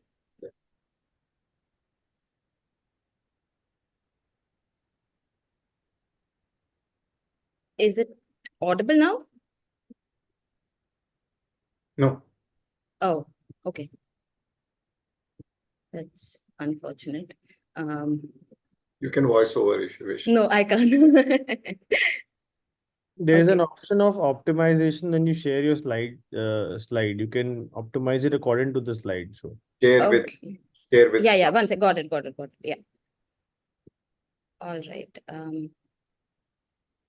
Yeah, you're talking about life, Nitika. Wait when we speak about neuro-ophthalmology. Okay. I'm not really sure if this is going to work. Let's check. If somebody wants to go ahead before me, please go ahead, because I'll just. Oh, you want to set that right? That's fine then. I'm not sure. Yeah, go ahead. Somebody can, yeah, go ahead before me, I suppose. Saulin, if you're set, you can go ahead then with pediatric ophthalmology and strabismus. Are you set? Yeah. Ready? Okay, Yeah. go ahead. Yeah, ready. Saulin Kaur is from PGI Chandigarh, and she's passionate about pediatric ophthalmology and strabismus, and she's going to pitch for it. Yeah, thank you so much. I think it's a very exciting webinar and something which is going to be heard again and again, because we are going to have fellows, wanting to choose a specialty, and as one ends our residency, we come to a crossroads. I'll begin with a talk by Nelson Mandela, which started off with, "There can be no keener revelation of a society's soul than the way in which it treats its children." So having said that, often residents want to know whether they see themselves practicing this specialty for the rest of their career, because most often it is put as crying babies all around. So I'm going to tell you, it's not only about crying babies, and it's much more, and it's very, very gratifying to be a pediatric ophthalmologist. And I think we need more pediatric ophthalmologists than there are in this country. My talk is going to be broadly classified into three, and I'll begin with talking about the situation first. Why do I pitch in for pediatric ophthalmology?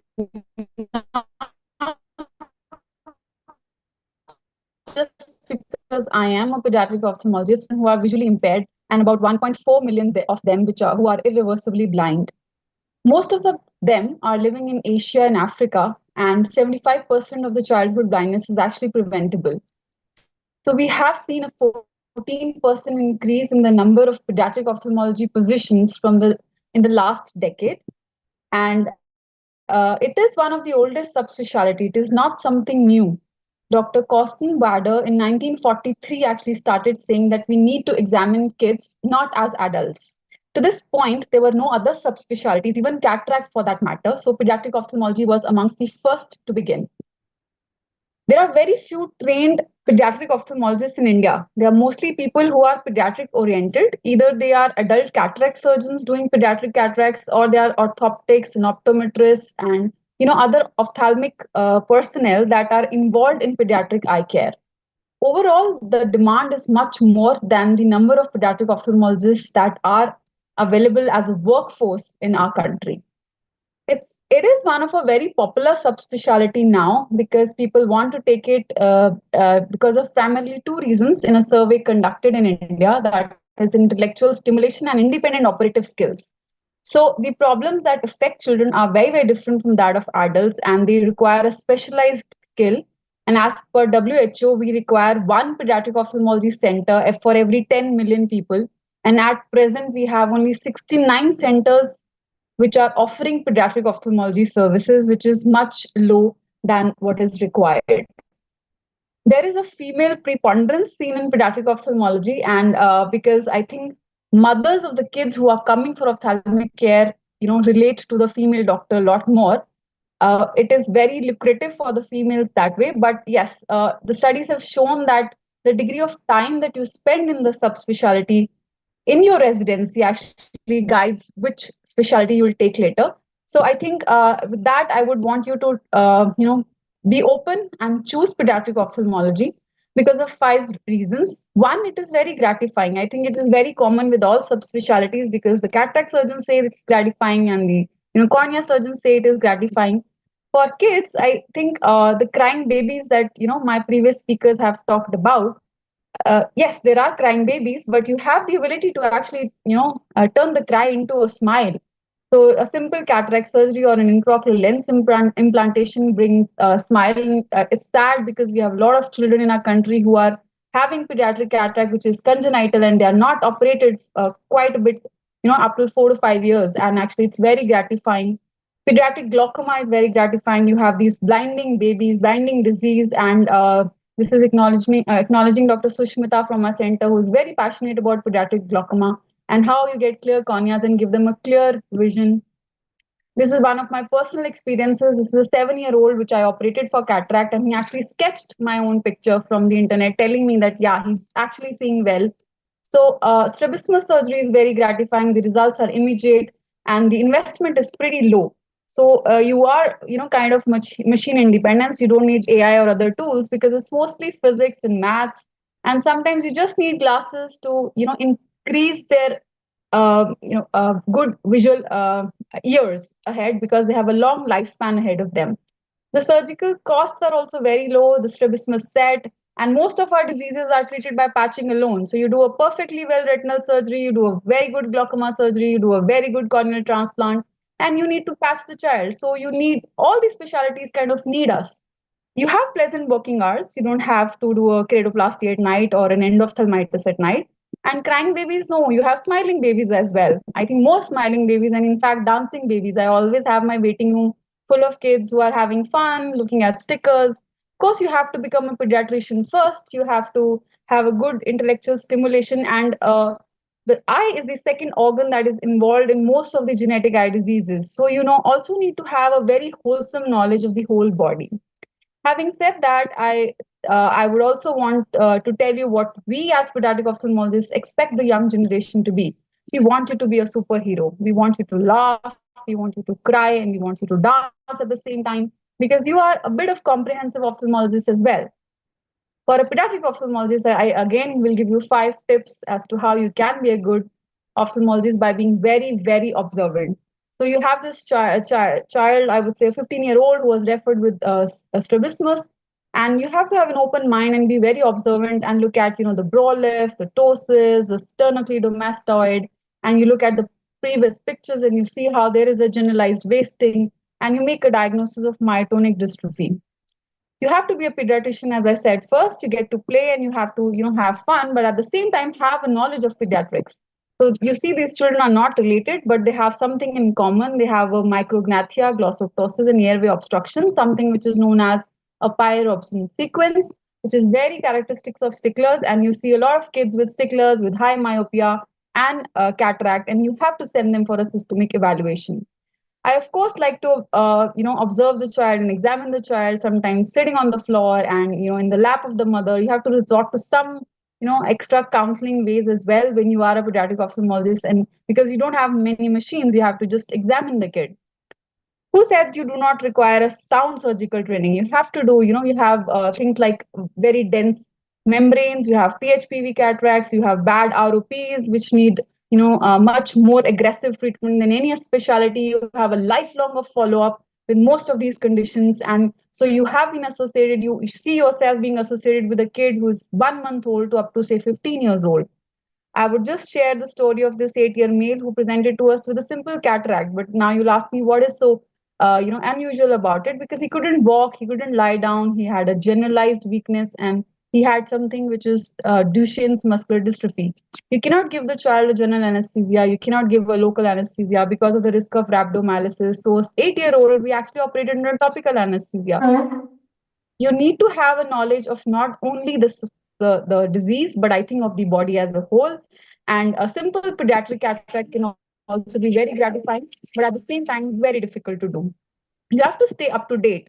So you have a child who has been, my fellow has given him a glass of +4 diopter and has been following the child for a few months, but you need to put some things together. This child has something which is oculodigital sign. Despite having a normal fundus, this patient actually had Leber's congenital amaurosis. And now we talk of gene therapy, and I think pediatric ophthalmologists will be the foremost front runners as far as all these gene therapy diseases are concerned. So it's not exactly copy paste. So it's not exactly looking at a picture and making a diagnosis for a pediatric ophthalmologist. You have to put a lot of things together. And I would again say that there is a prevalence of childhood blindness in India is quite a lot. It's 5 times more than that of developed nations. There's a huge problem of adult blindness, which is overshadowing the eye problems in children. It is also linked with general health, with policymakers, and you have a lot to do with the immunization and other literacy framing policies of the country. And there's a dearth of infrastructure as well as trained staff. So we have currently 50 pediatric ophthalmologists who get trained every year. And I think I would want more of you to take up pediatric ophthalmology as a subspecialty. We need to train more of these ophthalmologists to become pediatric ophthalmologists and not just adult ophthalmologists doing pediatric eye care services. Acknowledgements to all the people who have actually kind of inspired me to become a pediatric ophthalmologist, and most of it to Dr. Jaspreet at PGI Chandigarh. So I would end by saying that it's not easy, but it will be absolutely worth it if you become a pediatric ophthalmologist. Thank you. Thank you, Solid. Very spirited pitch. KP? Yeah. Quickly. I think, Dr. Savlin, good job. You are from an institute. Obviously, you'll be getting patients who are referred to you, and you'll be seeing most of the things that you actually see in textbooks. But I work in a private practice where I also do a bit of pediatric ophthalmology. I know I have a department under me. So actually, things are definitely are busy in an institute. But even what is the pitch for doing a pediatric ophthalmology, doing a general practice or in a typical private practice? In fact, 44% of Indian population is below 14 years. So every child is a potential patient. With the present parents, I mean, doting parents who really want something for the child, every small and big thing, they are at your doorstep in the OPD. So you actually, what I want to say to the young ophthalmologists is, pediatric ophthalmology, you are never dearth of patients. You only need to create it. Basically, sometimes you need to create an awareness, you need to create a pitch, you need to actually, create opportunities for parents to really understand that the child has a problem. There's a lot of, lack of information about the eye health in children across all social ladders. I think it is our duty to actually create a market for ourselves. And I think presently, looking at the corporate sector, there's a huge demand for a good pediatric ophthalmologist. All of our pediatric ophthalmology fellows are employed from day one. I can say that there's actually there's no dearth of job opportunities right now. I think this will continue for another 10, 15 years. At the same time, there is you have the myopia epidemic, and there is so much of people wanting to get the squint corrected. It's no more that the children are left without the correction of squints. So you have a lot of opportunities for your in your OPD practice, and definitely what the downside may be that you don't do adult cataracts, but there are some exceptions. But you may probably not get that the cherry on the cake, but definitely you have enough of the cake, as somebody said, and it's quite gratifying. I think if your demeanor, if your mindset really goes well with those kids, your OPD can be very enjoyable. That is one more thing. It is not just that you are looking at a grumpy and adult who is saying, I'm not seeing less, or they're complaining about something. You're having those kids who are full of life, youth, and your OPD can be definitely very livelier and make your life worth. I think excellent points, Dr. Savlin. I completely agree. I told you sometime in the back that glaucoma and pediatric ophthalmology are the fellowships to look for in the next decade, I said. I think I go with it. Thank you so much, KP. Back to Vision. I have a question for you. Yeah. Now, when you see what people want for fellowship, right? And this is a podium when we have a lot of residents who are applying for fellowship also.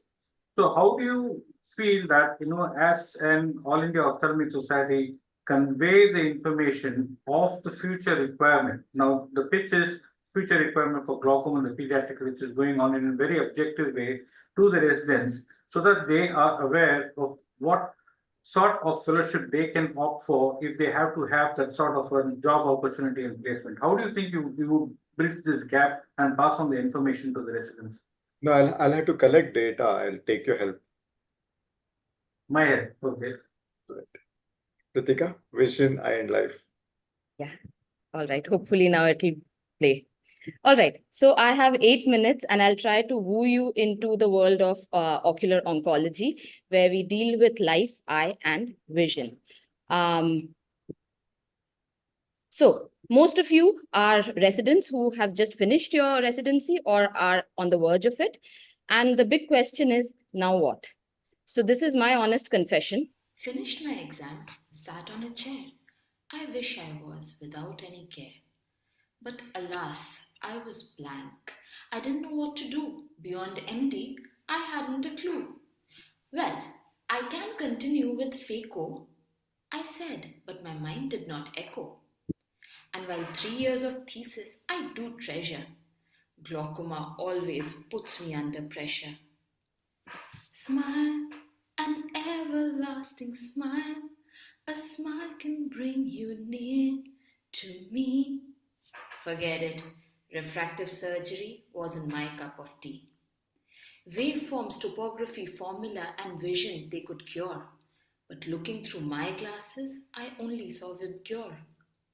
A senior, I asked, how did you decide? Give me an idea. There was no doubt, it was always cornea. DMEC, PK, DALC, there's so much to be done. Scraping and sutures didn't seem like fun. Well, there is always retina, I thought. But is up, down, and left, right, or not?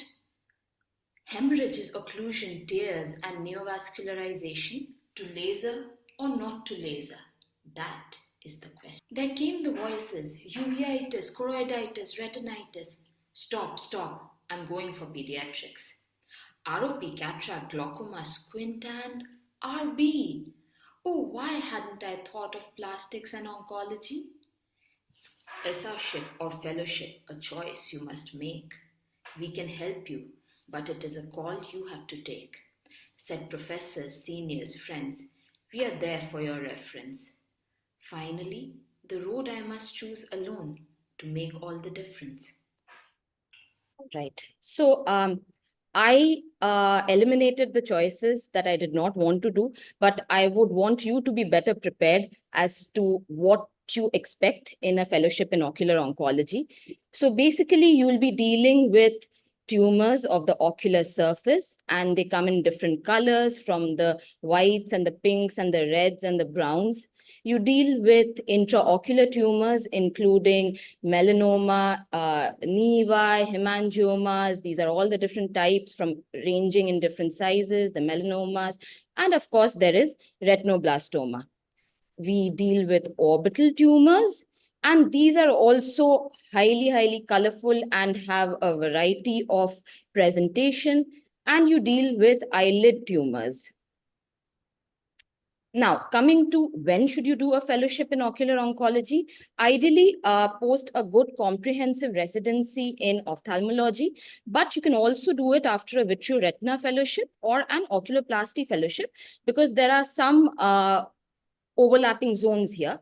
Preferably a long-term fellowship, clinical fellowship is what is preferable. Now, coming to where, now I don't mean where you do your fellowship, but rather where you intend to practice and live, because ocular oncology depends on how accessible the care is. You will get a lot of referrals.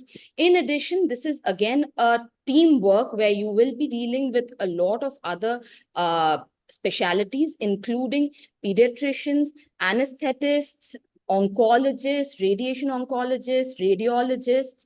So you need to have a good network and access to all of these. This is better found in metros and tier 1 cities. Now, coming to how do you go about with this fellowship, or how this fellowship is overall? Well, it is an intense fellowship. It is stressful because here you're not just going to deal with one individual. Often you have to deal with their relatives also. These are sometimes kids, and it's not just one patient, but the parents as well. It takes long hours and duration of counseling. Also, all of them require long follow-ups and meticulous review.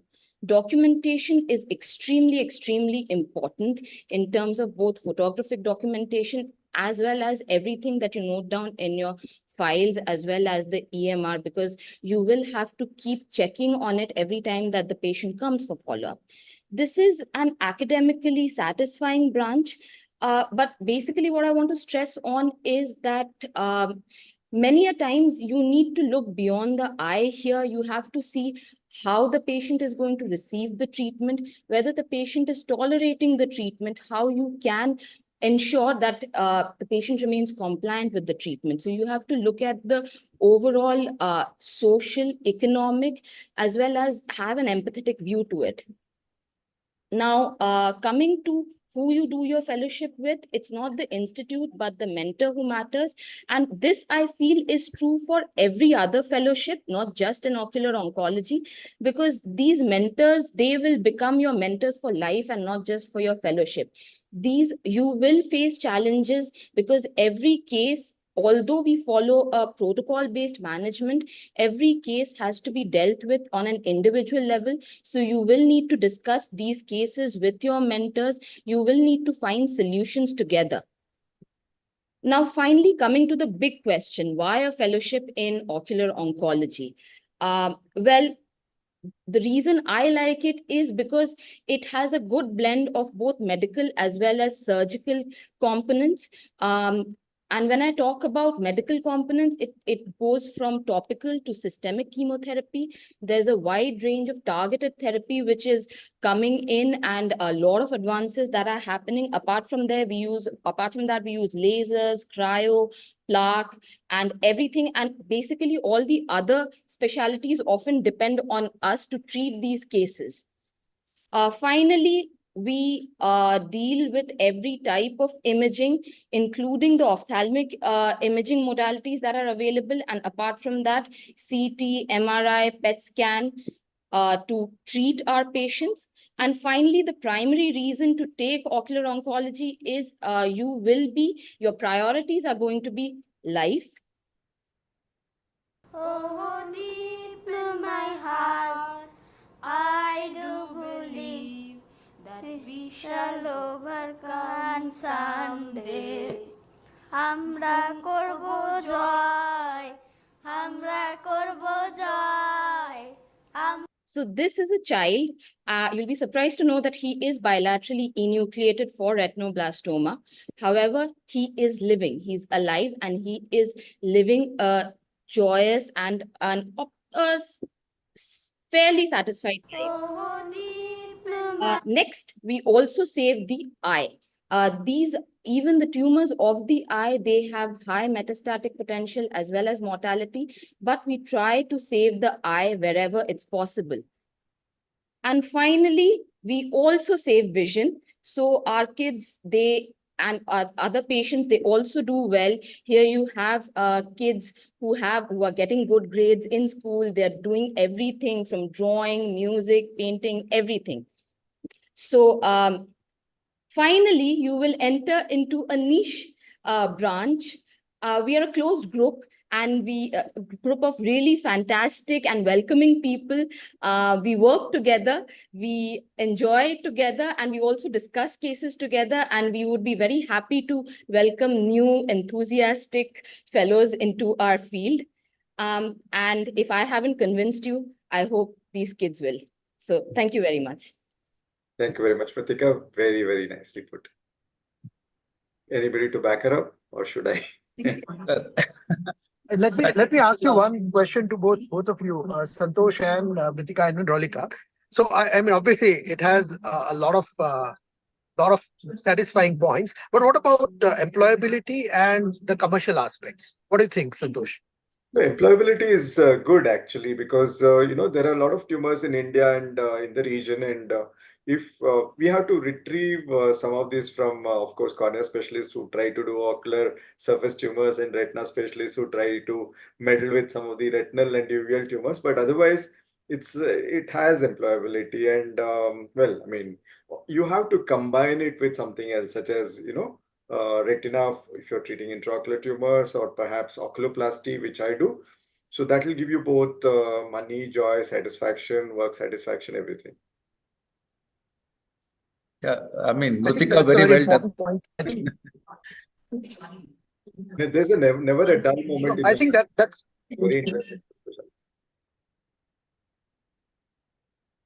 Kate, you are saying something. Yeah, I no, like I the way just she put wanted it. to convey that point that Rashmin is already airborne. He's flying a plane, I think. Okay, very nicely put. I think I enjoyed your talk the most because of your, you put it in a very poetic justice. You did it, and also a kind of sense of humor. I was only thinking you had sense of humor, but even the sense of humor is really astounding. And हम तो आंखों का doctor बन गए, but you want to make us onco over the onco का doctor. Okay, that's something really. But as I was just trying to probably ask the same question what Dr. Rashmin said, it's about the location. I mean, what will be the kind of cities or the type of places you can actually settle with a proper onco setup, and how you are, I mean, how much there's a dependence on the institutions and the all the allied specialities. Like, what is the kind of the negative side or the flip side of this particular specialty? So I would say I won't call it the negative side, but I would rather put it as, yes, you cannot do it alone as a private practice, because we need all the different specialities: pathologists, anesthetists, pediatricians, oncologists, radiologists. All our cases are managed in a multidisciplinary way. So it is not, I don't think it is suitable, this field, to do it as a private practice, absolutely in an isolated way. And it's not right to do it. It's not even right to attempt it. So that restricts the place of settlement. Obviously, it can't. It definitely restricts. It definitely does restrict. Unless you are also traveling to different parts and then bringing in patients and in some way mobilizing them so that they're able to access all this. Okay.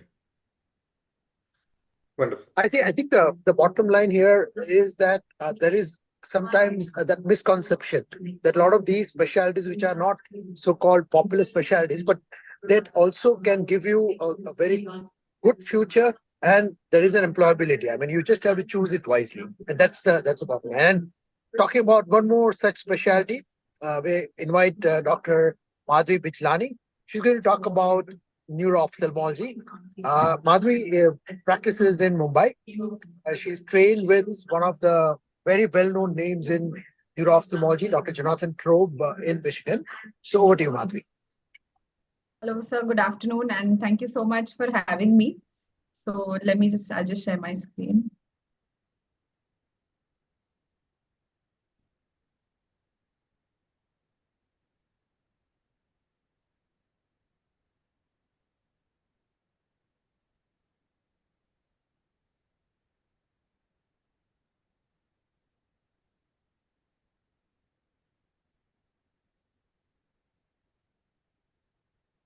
So my topic today is neuro-ophthalmology. Is it just for the brainier ones? So I just want to start with a disclaimer. We have tagged it as, yes, the brainier ones, but I think all of us have finished our masters or on the verge of finishing our masters. We're already brainy enough that we are less than 15% of this country's population who has managed to reach their master's stage. But we've turned to Wikipedia for everything, so did I. And that's where the definition of neuro-ophthalmology is that it's an academically oriented subspecialty. So that's what I mean to say by the brainier ones. If you are into academics, this may be your field of choice. So as the word says, it's neurology and ophthalmology. So you need to know not a bit, but a lot of both the fields. I am not really sure if this is applicable in India or how many people are going for it. But when I did my fellowship in the US, there are a lot of people who choose neuro-ophthalmology even after their residency in neurology. So it's an equal mix of both the fields, neurology as well as ophthalmology. And what does a neuro-ophthalmologist really do? So this question is often put to me not only by my non-medico friends, but also by non-ophthalmologists, because it's a relatively new field. Rather, it's always been there, but it's subspecialized now. So we see a lot of optic nerve related disorders, your hereditary, traumatic, toxic, and a lot of them, including your dyskidemas, papillodemas, and optic neuritis as well. Ocular motility disturbances, which overlaps a bit with our strabismus colleagues, but these are more of paralytic cases which we see. Neuromuscular junction disorders, especially a lot of myasthenia cases, which will primarily present in the eye rather than the systemic issues.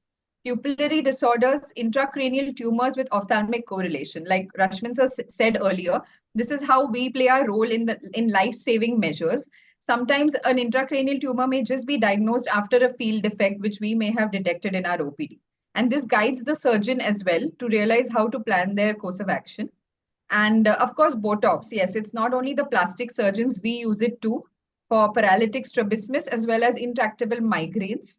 And yeah, that's another thing in neuro-ophthalm. And of course, a lot of general ophthalmology. There is no denying that. There is no subspecialty without general ophthalmology. So what are the non-medical things in neuro-ophthalm? Because it's more of a medical field than a surgical field. But like I said, there's Botox. There's strabismus surgeries for a lot of paralytic strabismus cases.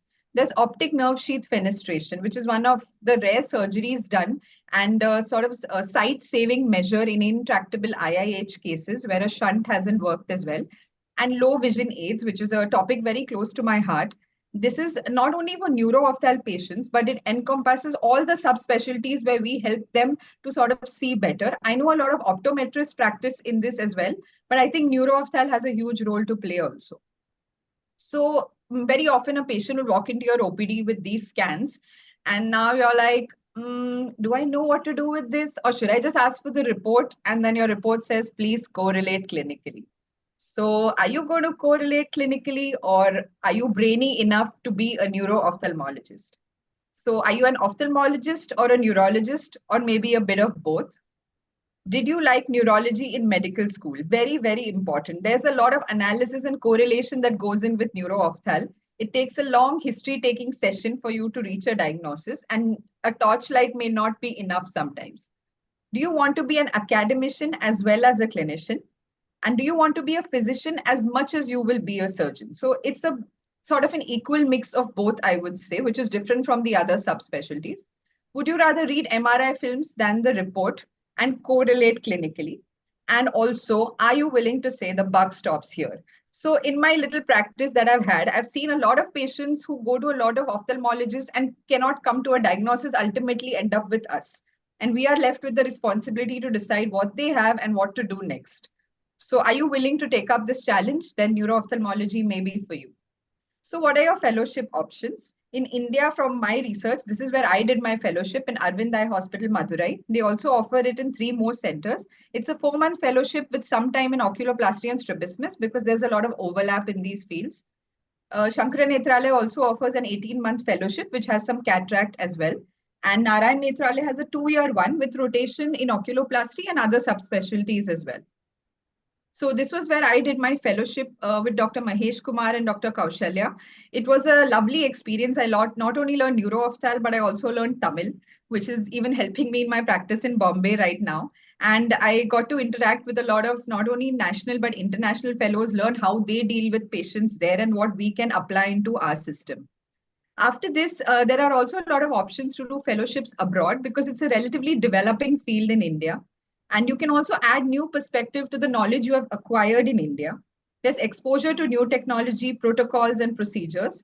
And there are a lot of sponsored programs because it's not easy for everyone to afford this fellowship and go abroad. So you have a lot of scholarship options as well. And ICO examinations, I must say, was the reason that sparked my interest in neuro-ophthalmology. This is where I studied a lot of these optic nerve disorders, and I was curious about more. And of course, applying these new tools for patient well-being back home. So this is how I did my fellowship through this German charitable foundation, which considers the ICO exams in your application assessment. It invites young ophthalmologists from low resource and undeserved countries. And they have 3-month and 1-year options. which they serve at international centers, not only in the US, but even in Europe and some other Asian countries as well. They're mainly classified as observerships. So this works well for neuro-ophthalm because at least your medical part can be covered in these international fellowships without appearing for the MLE or other such exams. So they are pretty significant grant amounts that you get, which is enough to survive there for your fellowship period. This was my fellowship with Dr. Jonathan Trobe at the University of Michigan. Here again, I got to interact a lot with other people. My co-fellow there was somebody who had done neurology. So I learned a lot from her about headaches and neurology, and she learned a lot of comprehensive ophthalmology from me. So this is where I realized it's not just ophthalm. I need to do a lot of neurology as well as radiology, which is very important for us again.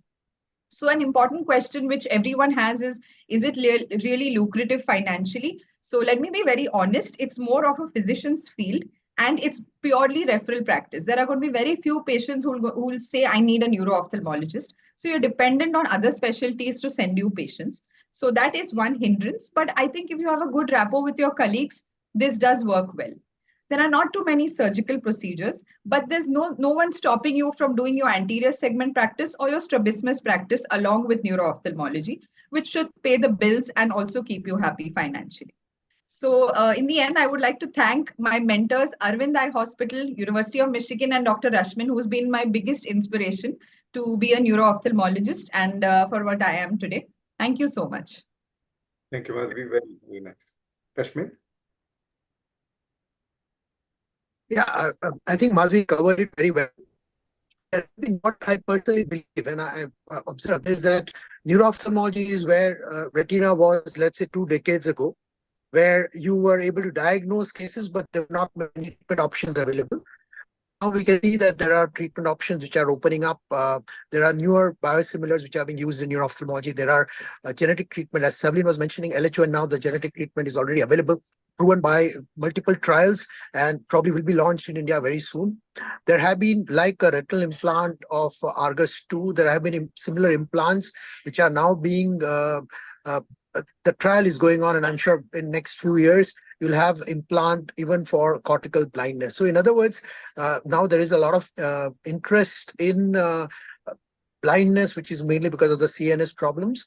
Our role in a lot of these optic nerve disorders has again become central because of this newer understanding of antibody-mediated optic neuritis. And there have been a lot of research project which has been going on in India as well, like at IIT Madras, at IIIT Hyderabad. So there have been now a lot of activity here, which will probably, so science already is now in place. And as soon as the commerce, which as Madhvi mentioned right now, not in place, you can't really practice neuro-ophthalmology and really expect a good financial reward.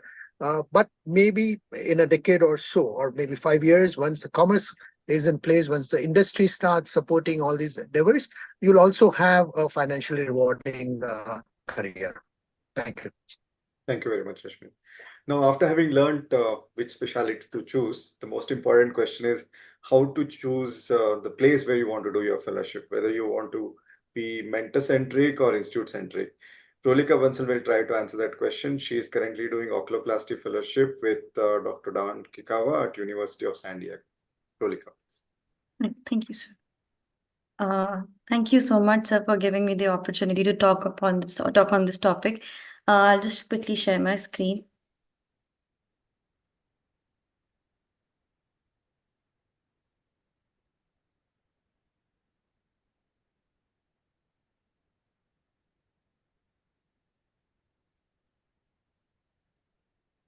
Just a second.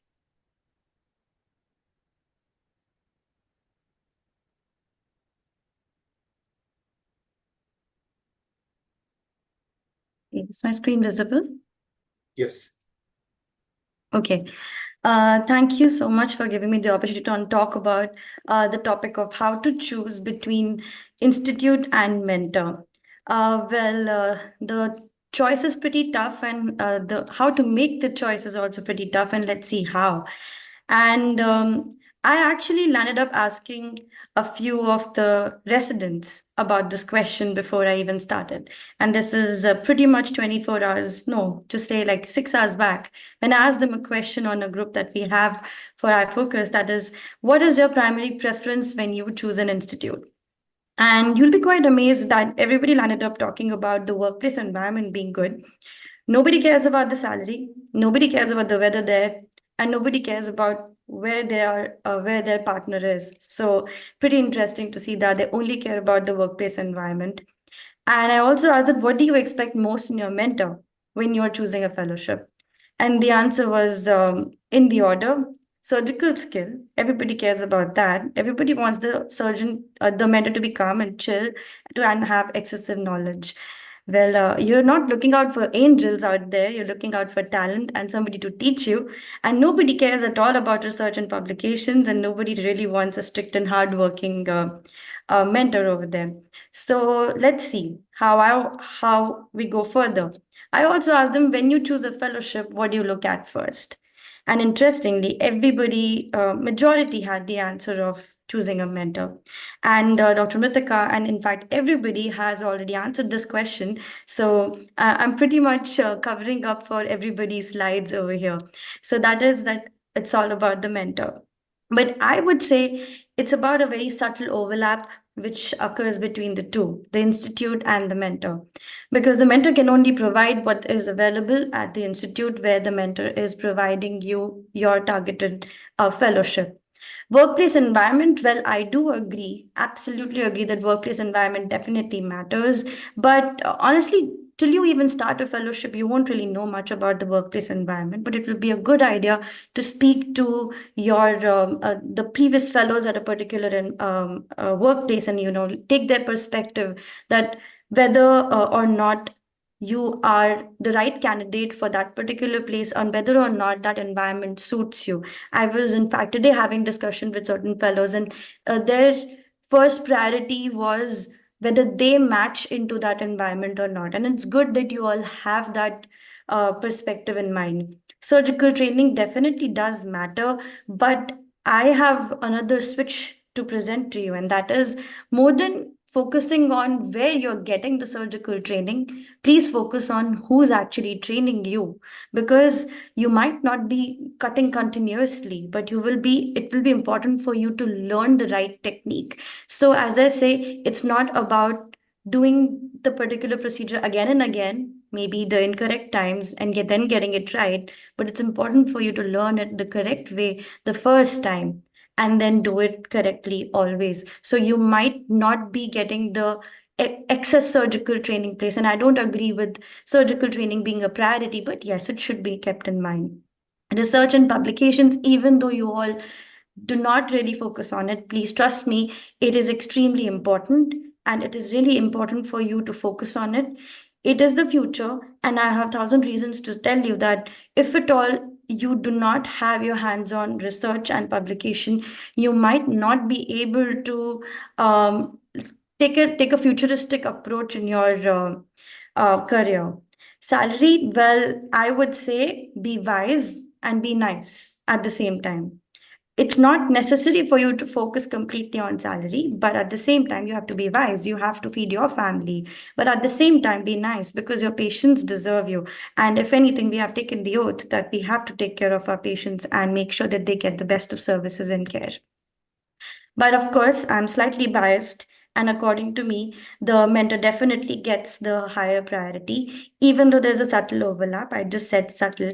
And I would say it's important for you to attend conferences and webinars to be able to identify which mentor do you identify yourself with. It's important to understand personalities. It's important for you to understand your own personality before being able to put your finger on one place where you want to go to.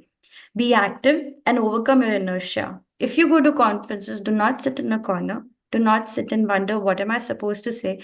It's okay to go ahead and have a communication with different mentors. And that's exactly when you understand their personality.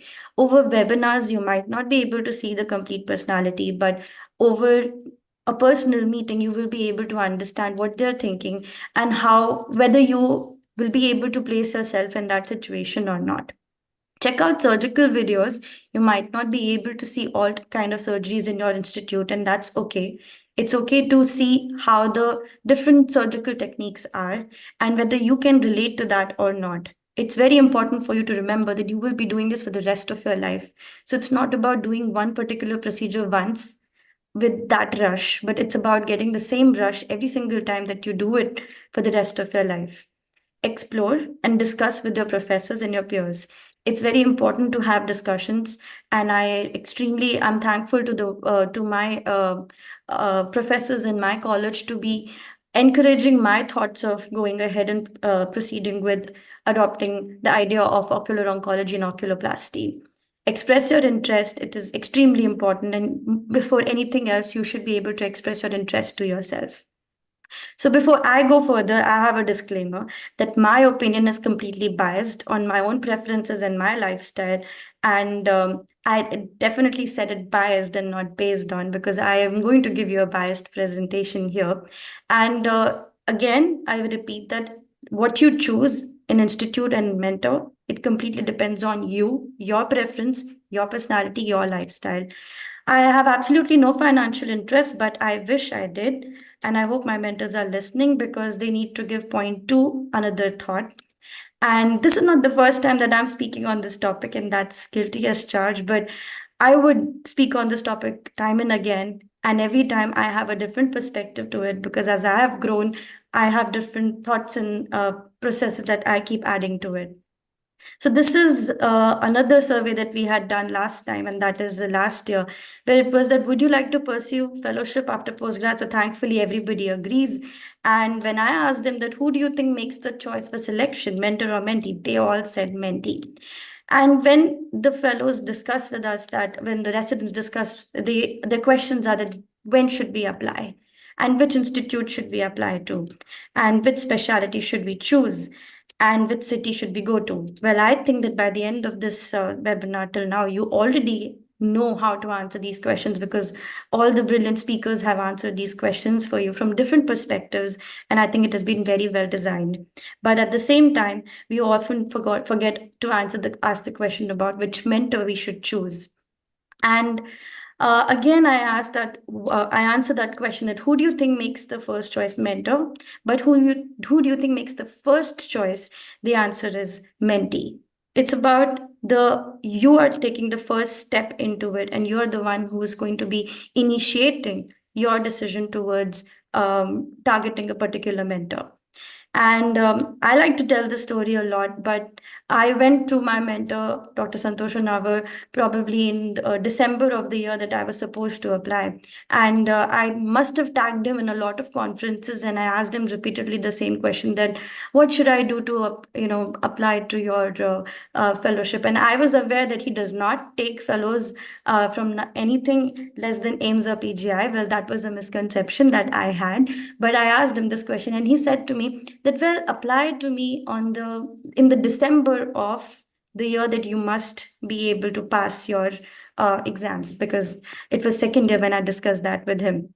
And well, I wrote very diligently my email to him on the 31st or 30th of November, because I was supposed to send it in December, and midnight my email was through. And the very next day, I saw this publication by my mentor, where he said, mentoring is a very serious business. And I do agree with him. And I do absolutely agree that every single component that he spoke of was the reason why I applied for my mentorship with Dr. Honavar. And in the paper, he had actually addressed what a mentor means. He said that the mentor motivates, the mentor empowers and encourages the mentee. The mentor nurtures self-confidence and teaches by example, and offers wise counsel and raises the performance bar. Well, I do agree with you, but I do have a perspective of a mentee. And from a mentee's point of view, we need to understand that we need to master the art that is being provided to us by the mentor. We need to embrace the efforts and faith that the mentor has in us. It's really not easy to teach somebody, but it's very important to embrace the efforts put in, because they're working on you from scratch. Never fail to observe. A lot of learning comes from observation. When you're doing something, your concentration is completely on doing it. But when you're observing, you're looking at how the hands of your mentor moves. And be thankful and loyal. This is something to be remembered forever. It's not for today, but it's forever in your life. That be loyal to your mentors. It's time and value that they have added to your life, and you should pay due respect to the same, irrespective of anything in your life. Be eager to learn and evolve, and it will be interesting that your mentors will always stick around, and efficiency is always rewarded, even when you think it's not, but it is. So things to remember about your mentors: they always choose you for a reason. They always want to maintain your focus and polish you effortlessly. You might not know about it, but when a mentor picks one mentee, they're choosing one person for the entire year. They're going to put in their maximum effort in making sure that you are as polished as you can, because your performance eventually is going to also embark on their reputation. They teach and they hone selflessly. They're afraid of you not recognizing your own potential. My mentor is always afraid of that. They bring out the best in you, and they expect you to excel always, which is a fact. But things to remember as a mentee: you should trust a mentor's instinct and be loyal. That is a repetition that I'm saying. Observe carefully, be dedicated and disciplined. I'm not that dedicated and disciplined, so that doesn't apply on me. Never get discouraged. Compete with self only. This is something which I would say that I have always followed. I never care about what the other people are doing around you. Know about it, yes, but don't care about it. Otherwise, you will be distracted. Don't judge your mentors. It's not your place. They have had their life, they've had their tenure. You're too immature to judge them. Be creative and speak up. And remember the lessons always, and be generous to pass them on. You're going to be a mentor one day, and be very genuine in putting it across to your mentees in future. Always remember that your contribution adds to your and your mentor's life. It's like a symbiosis. And it should be remembered that there are certain components which have been stated by Nassar et al., which make the successful mentor and mentee relationship. You must remember your mentor's pattern, your mentor's comfort zone. Remember that this is your mentor's work, not yours. And these are your mentors, patients, and their staff members and their rules. So it's important for you to keep it in mind that while you're working with someone, you should be able to adapt in their system. Don't try to make that your system. It's a system that has been there for a very long time. You are there for a very short phase. So step in, adapt, and then leave. And it's okay to do it exactly the way the mentors do it. One of my mentors would like to say that do it my way or take the highway. And it's absolutely correct. I absolutely agree. So it's always about the mentor's principles and skills. Well, I would brief you about the phases of mentors, and I have had 3 great mentors in my life, but you will be able to understand which mentor am I talking about. But these are the phases of mentor that I have seen in my life. This is the time when they're trying to hone your skills and trying to teach you, and this is full of expectation. This is when they're trying to correct your skills. They're trying to hone your skills, and this is when they know that you're about to make a mistake. And this is when the mistake is already done, and they're aware that it had to happen. And it's a very I told you so mode which comes in next, and a little bit of kickboxing that comes after that and continues. And of course, the anger that will continue forever. This is the peace mode, which mentors are always in. Well, I'm very good at bugging my mentors in the peace mode. I really do not understand that ever, but yeah. And this is the face of the mentor, which is basically full of pride, which they get when you are not able to ever see that. And this is again the peace mode when they know that you have achieved what they wanted you to achieve in life. Again, we don't ever get to see that in our mentors. This is my wonderful world of mentors. Well, this is a deceptive picture, but this is a reality picture in my fellowship. This is how it used to be. And I've had 2 more great mentors in my life, and I would thank my first mentor for introducing me to both of them. And my journey has been very fruitful, thanks to you. And the extended world of mentors is not to be forgotten. They have been absolutely great support for me, and they have been there forever. And I'm glad that I can count more than one on my fingers that have contributed to my career. Always be thankful to your co-mentees. from Dr. Mritika onwards and till today, Dr. Marissa, I think every single person has added value to my life. And I would say that sometimes you become mentors and sometimes you stay as colleagues, but sometimes you even mentor them. And that's a different kick that you get. And I also believe that people often forget that having your colleagues, they're the ones who are going to stay with you forever. So always understand them, help them out, because they're the ones who need you the most, even later in life. And when they reach different cities or different countries, you will be able to connect and help each other. And that's called networking. You should keep it in mind when you're working. Try not to have a workplace competitiveness or a workplace harsh system. It's good to be good to each other because it's for life that you're building it. And this is my extended world of co-mentees. A lot of fun pictures over here, but there are always serious modes as well. And I thank each one of them. And this is a little bunch of med students that have come to my life as well. This is one of my favorite pictures. So as I said, that it's all about the mentors, but at the same time, they all come together and in an institute as well. So behind every great leader, at the base of every great tale of success, you will find an indispensable circle of trusted advisors, mentors, and colleagues. And I hope you find the right flavor of M&Ms in your life. So wherever you are, whatever you do, I wish you all the best. Thank you so much. Thank you, Rolika. Partha, you have to say something? KP and Partha. I think I agree with Rolika. She's a good friend of mine. So how can I? So though I work in an institute, I feel mentorship is the best approach. And that's what I think nowadays we are seeing the institutes are also trying to follow. So it's better to have a focused mentorship even within institute. And a mentor can be an immense help. Already Rolika has discussed. But one thing most important is that accountability. When you have too many teachers, mentors in a department, no, sometimes that accountability also not very sure. And a mentor can actually hold a mentee accountable if it is a one-to-one this thing, and for their goals, ensuring they stay on track, remain focused throughout the fellowship, and most importantly, the guidance, advice, the skill development. You can track a mentee's skill development, how, and even can teach. I think most of your fellows, I have seen that they have excellent networking abilities. They are confident. So I take you as a role model in this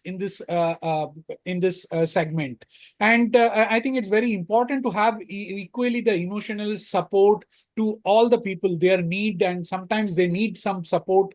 And obviously, another option is that mentee should have the liberty to select their mentors. KP? Yeah, I think post-graduation, obviously, the mentorship sometimes will be missing conspicuously, but in fellowship, you have a mentor whom you have chosen. But obviously, you can just close your eyes and copy paste the things, because whatever the mentor is doing is out of an outcome of several years and decades of his hard work, and he has been a finished product. So whatever he or she is doing, you can just copy it in the beginning, and later you can probably find your own ways of modifying that. So I think that is the best way to go about. So it all starts with choosing the right mentor, as she said. I think that's it. Anand, Avinash, any final comments? I'll just try to say whatever Rolika said was amazing actually, and I could relate it so much. But here I would just add the difference which people should know between a teacher, coach, and a mentor. So teacher is one who imparts the knowledge. It's a very external process. It doesn't mean that the learner on the other side has learned it, because learning is an internal process. Teaching is only an external process. So teacher just imparts whatever has to be done and it's out. The coach takes that extra step and see that the learner gets to the desired goal. But if the mentor is the person who gets into the professional growth and personal growth of the individual. So that's where the relationship, what a mentor has with a mentee is supreme. And it is always said that, what does the mentor get? By showing the candle to the mentee, the path of the mentor also gets brighter. So it's a two-way highway where both the individuals get get that benefit. I think the relationship is sacrosanct and it has to continue for the period of time till the mentor and mentee want to continue. That's all from my side. Yeah, I'd just like to resonate, with what has been said. I think Rolika made an amazingly perceptive presentation. I think this is just a reverberation or resonation of an age-old Guru Shishya Parampara that's been around, and all those of us, in senior leadership position, in institutes and in programs, have to be, apart from being knowledgeable, and this have the knowledge and skill transfer that Avinash was talking about, because knowledge and skill and knowledge especially can be transferred through, in this age of internet, all that is available. But it's important to be insightful and sensitive and perceptive to what that mentee needs. So, especially when you're running large programs, it's important from a mentorship from where he's standing or she's standing to understand that different mentees will be at different levels. And different people may need a little more specific, and that excellent slide which we talked about equality and equity. I think that was a fantastic slide. It shows that you need to sometimes calibrate how you're imparting that training to the person in front of you. And we also, Chandra and Mohita also talked about, so many ladies being inside and at a sensitive age. It's important to be able to, factor all that into. And it's important to be an inspiration to them, coach them, and see how they together you can make things better for both, for yourself, the mentor, the mentee, as well as the institute. I think that it's important for all mentors to keep that. Thank you so much. Karan, do you have anything to say? So she summed it up beautifully. It was an excellent presentation, and everything has been covered. So no more comments, just a compliment to everybody for a wonderful message to young ophthalmologists. Thank you so much. So in the last 3+ hours, we have had very interesting presentations and a whole lot of discussion. I think the most interesting aspect of this webinar was the amount of and the depth and the breadth of discussion that we went through after each presentation. If this has left you more confused than what you started off with, I think that was precisely the idea, to set you thinking so that you think about what you want to really do. And probably take some time off to visit some of the institutes or mentors where you would like to potentially do fellowship from, and then finally decide on the subspecialty. Once you're decided on the subspecialty, it is easy to choose institutes and mentors. So the first step is to decide on what you're passionate about and then go ahead from there. So wish you all a wonderful career ahead. Thank you so much. And I thank all the chairpersons, expert panelists, and the speakers for the wonderful session. Thank you so much. Thank you. Bye-bye. Thank you.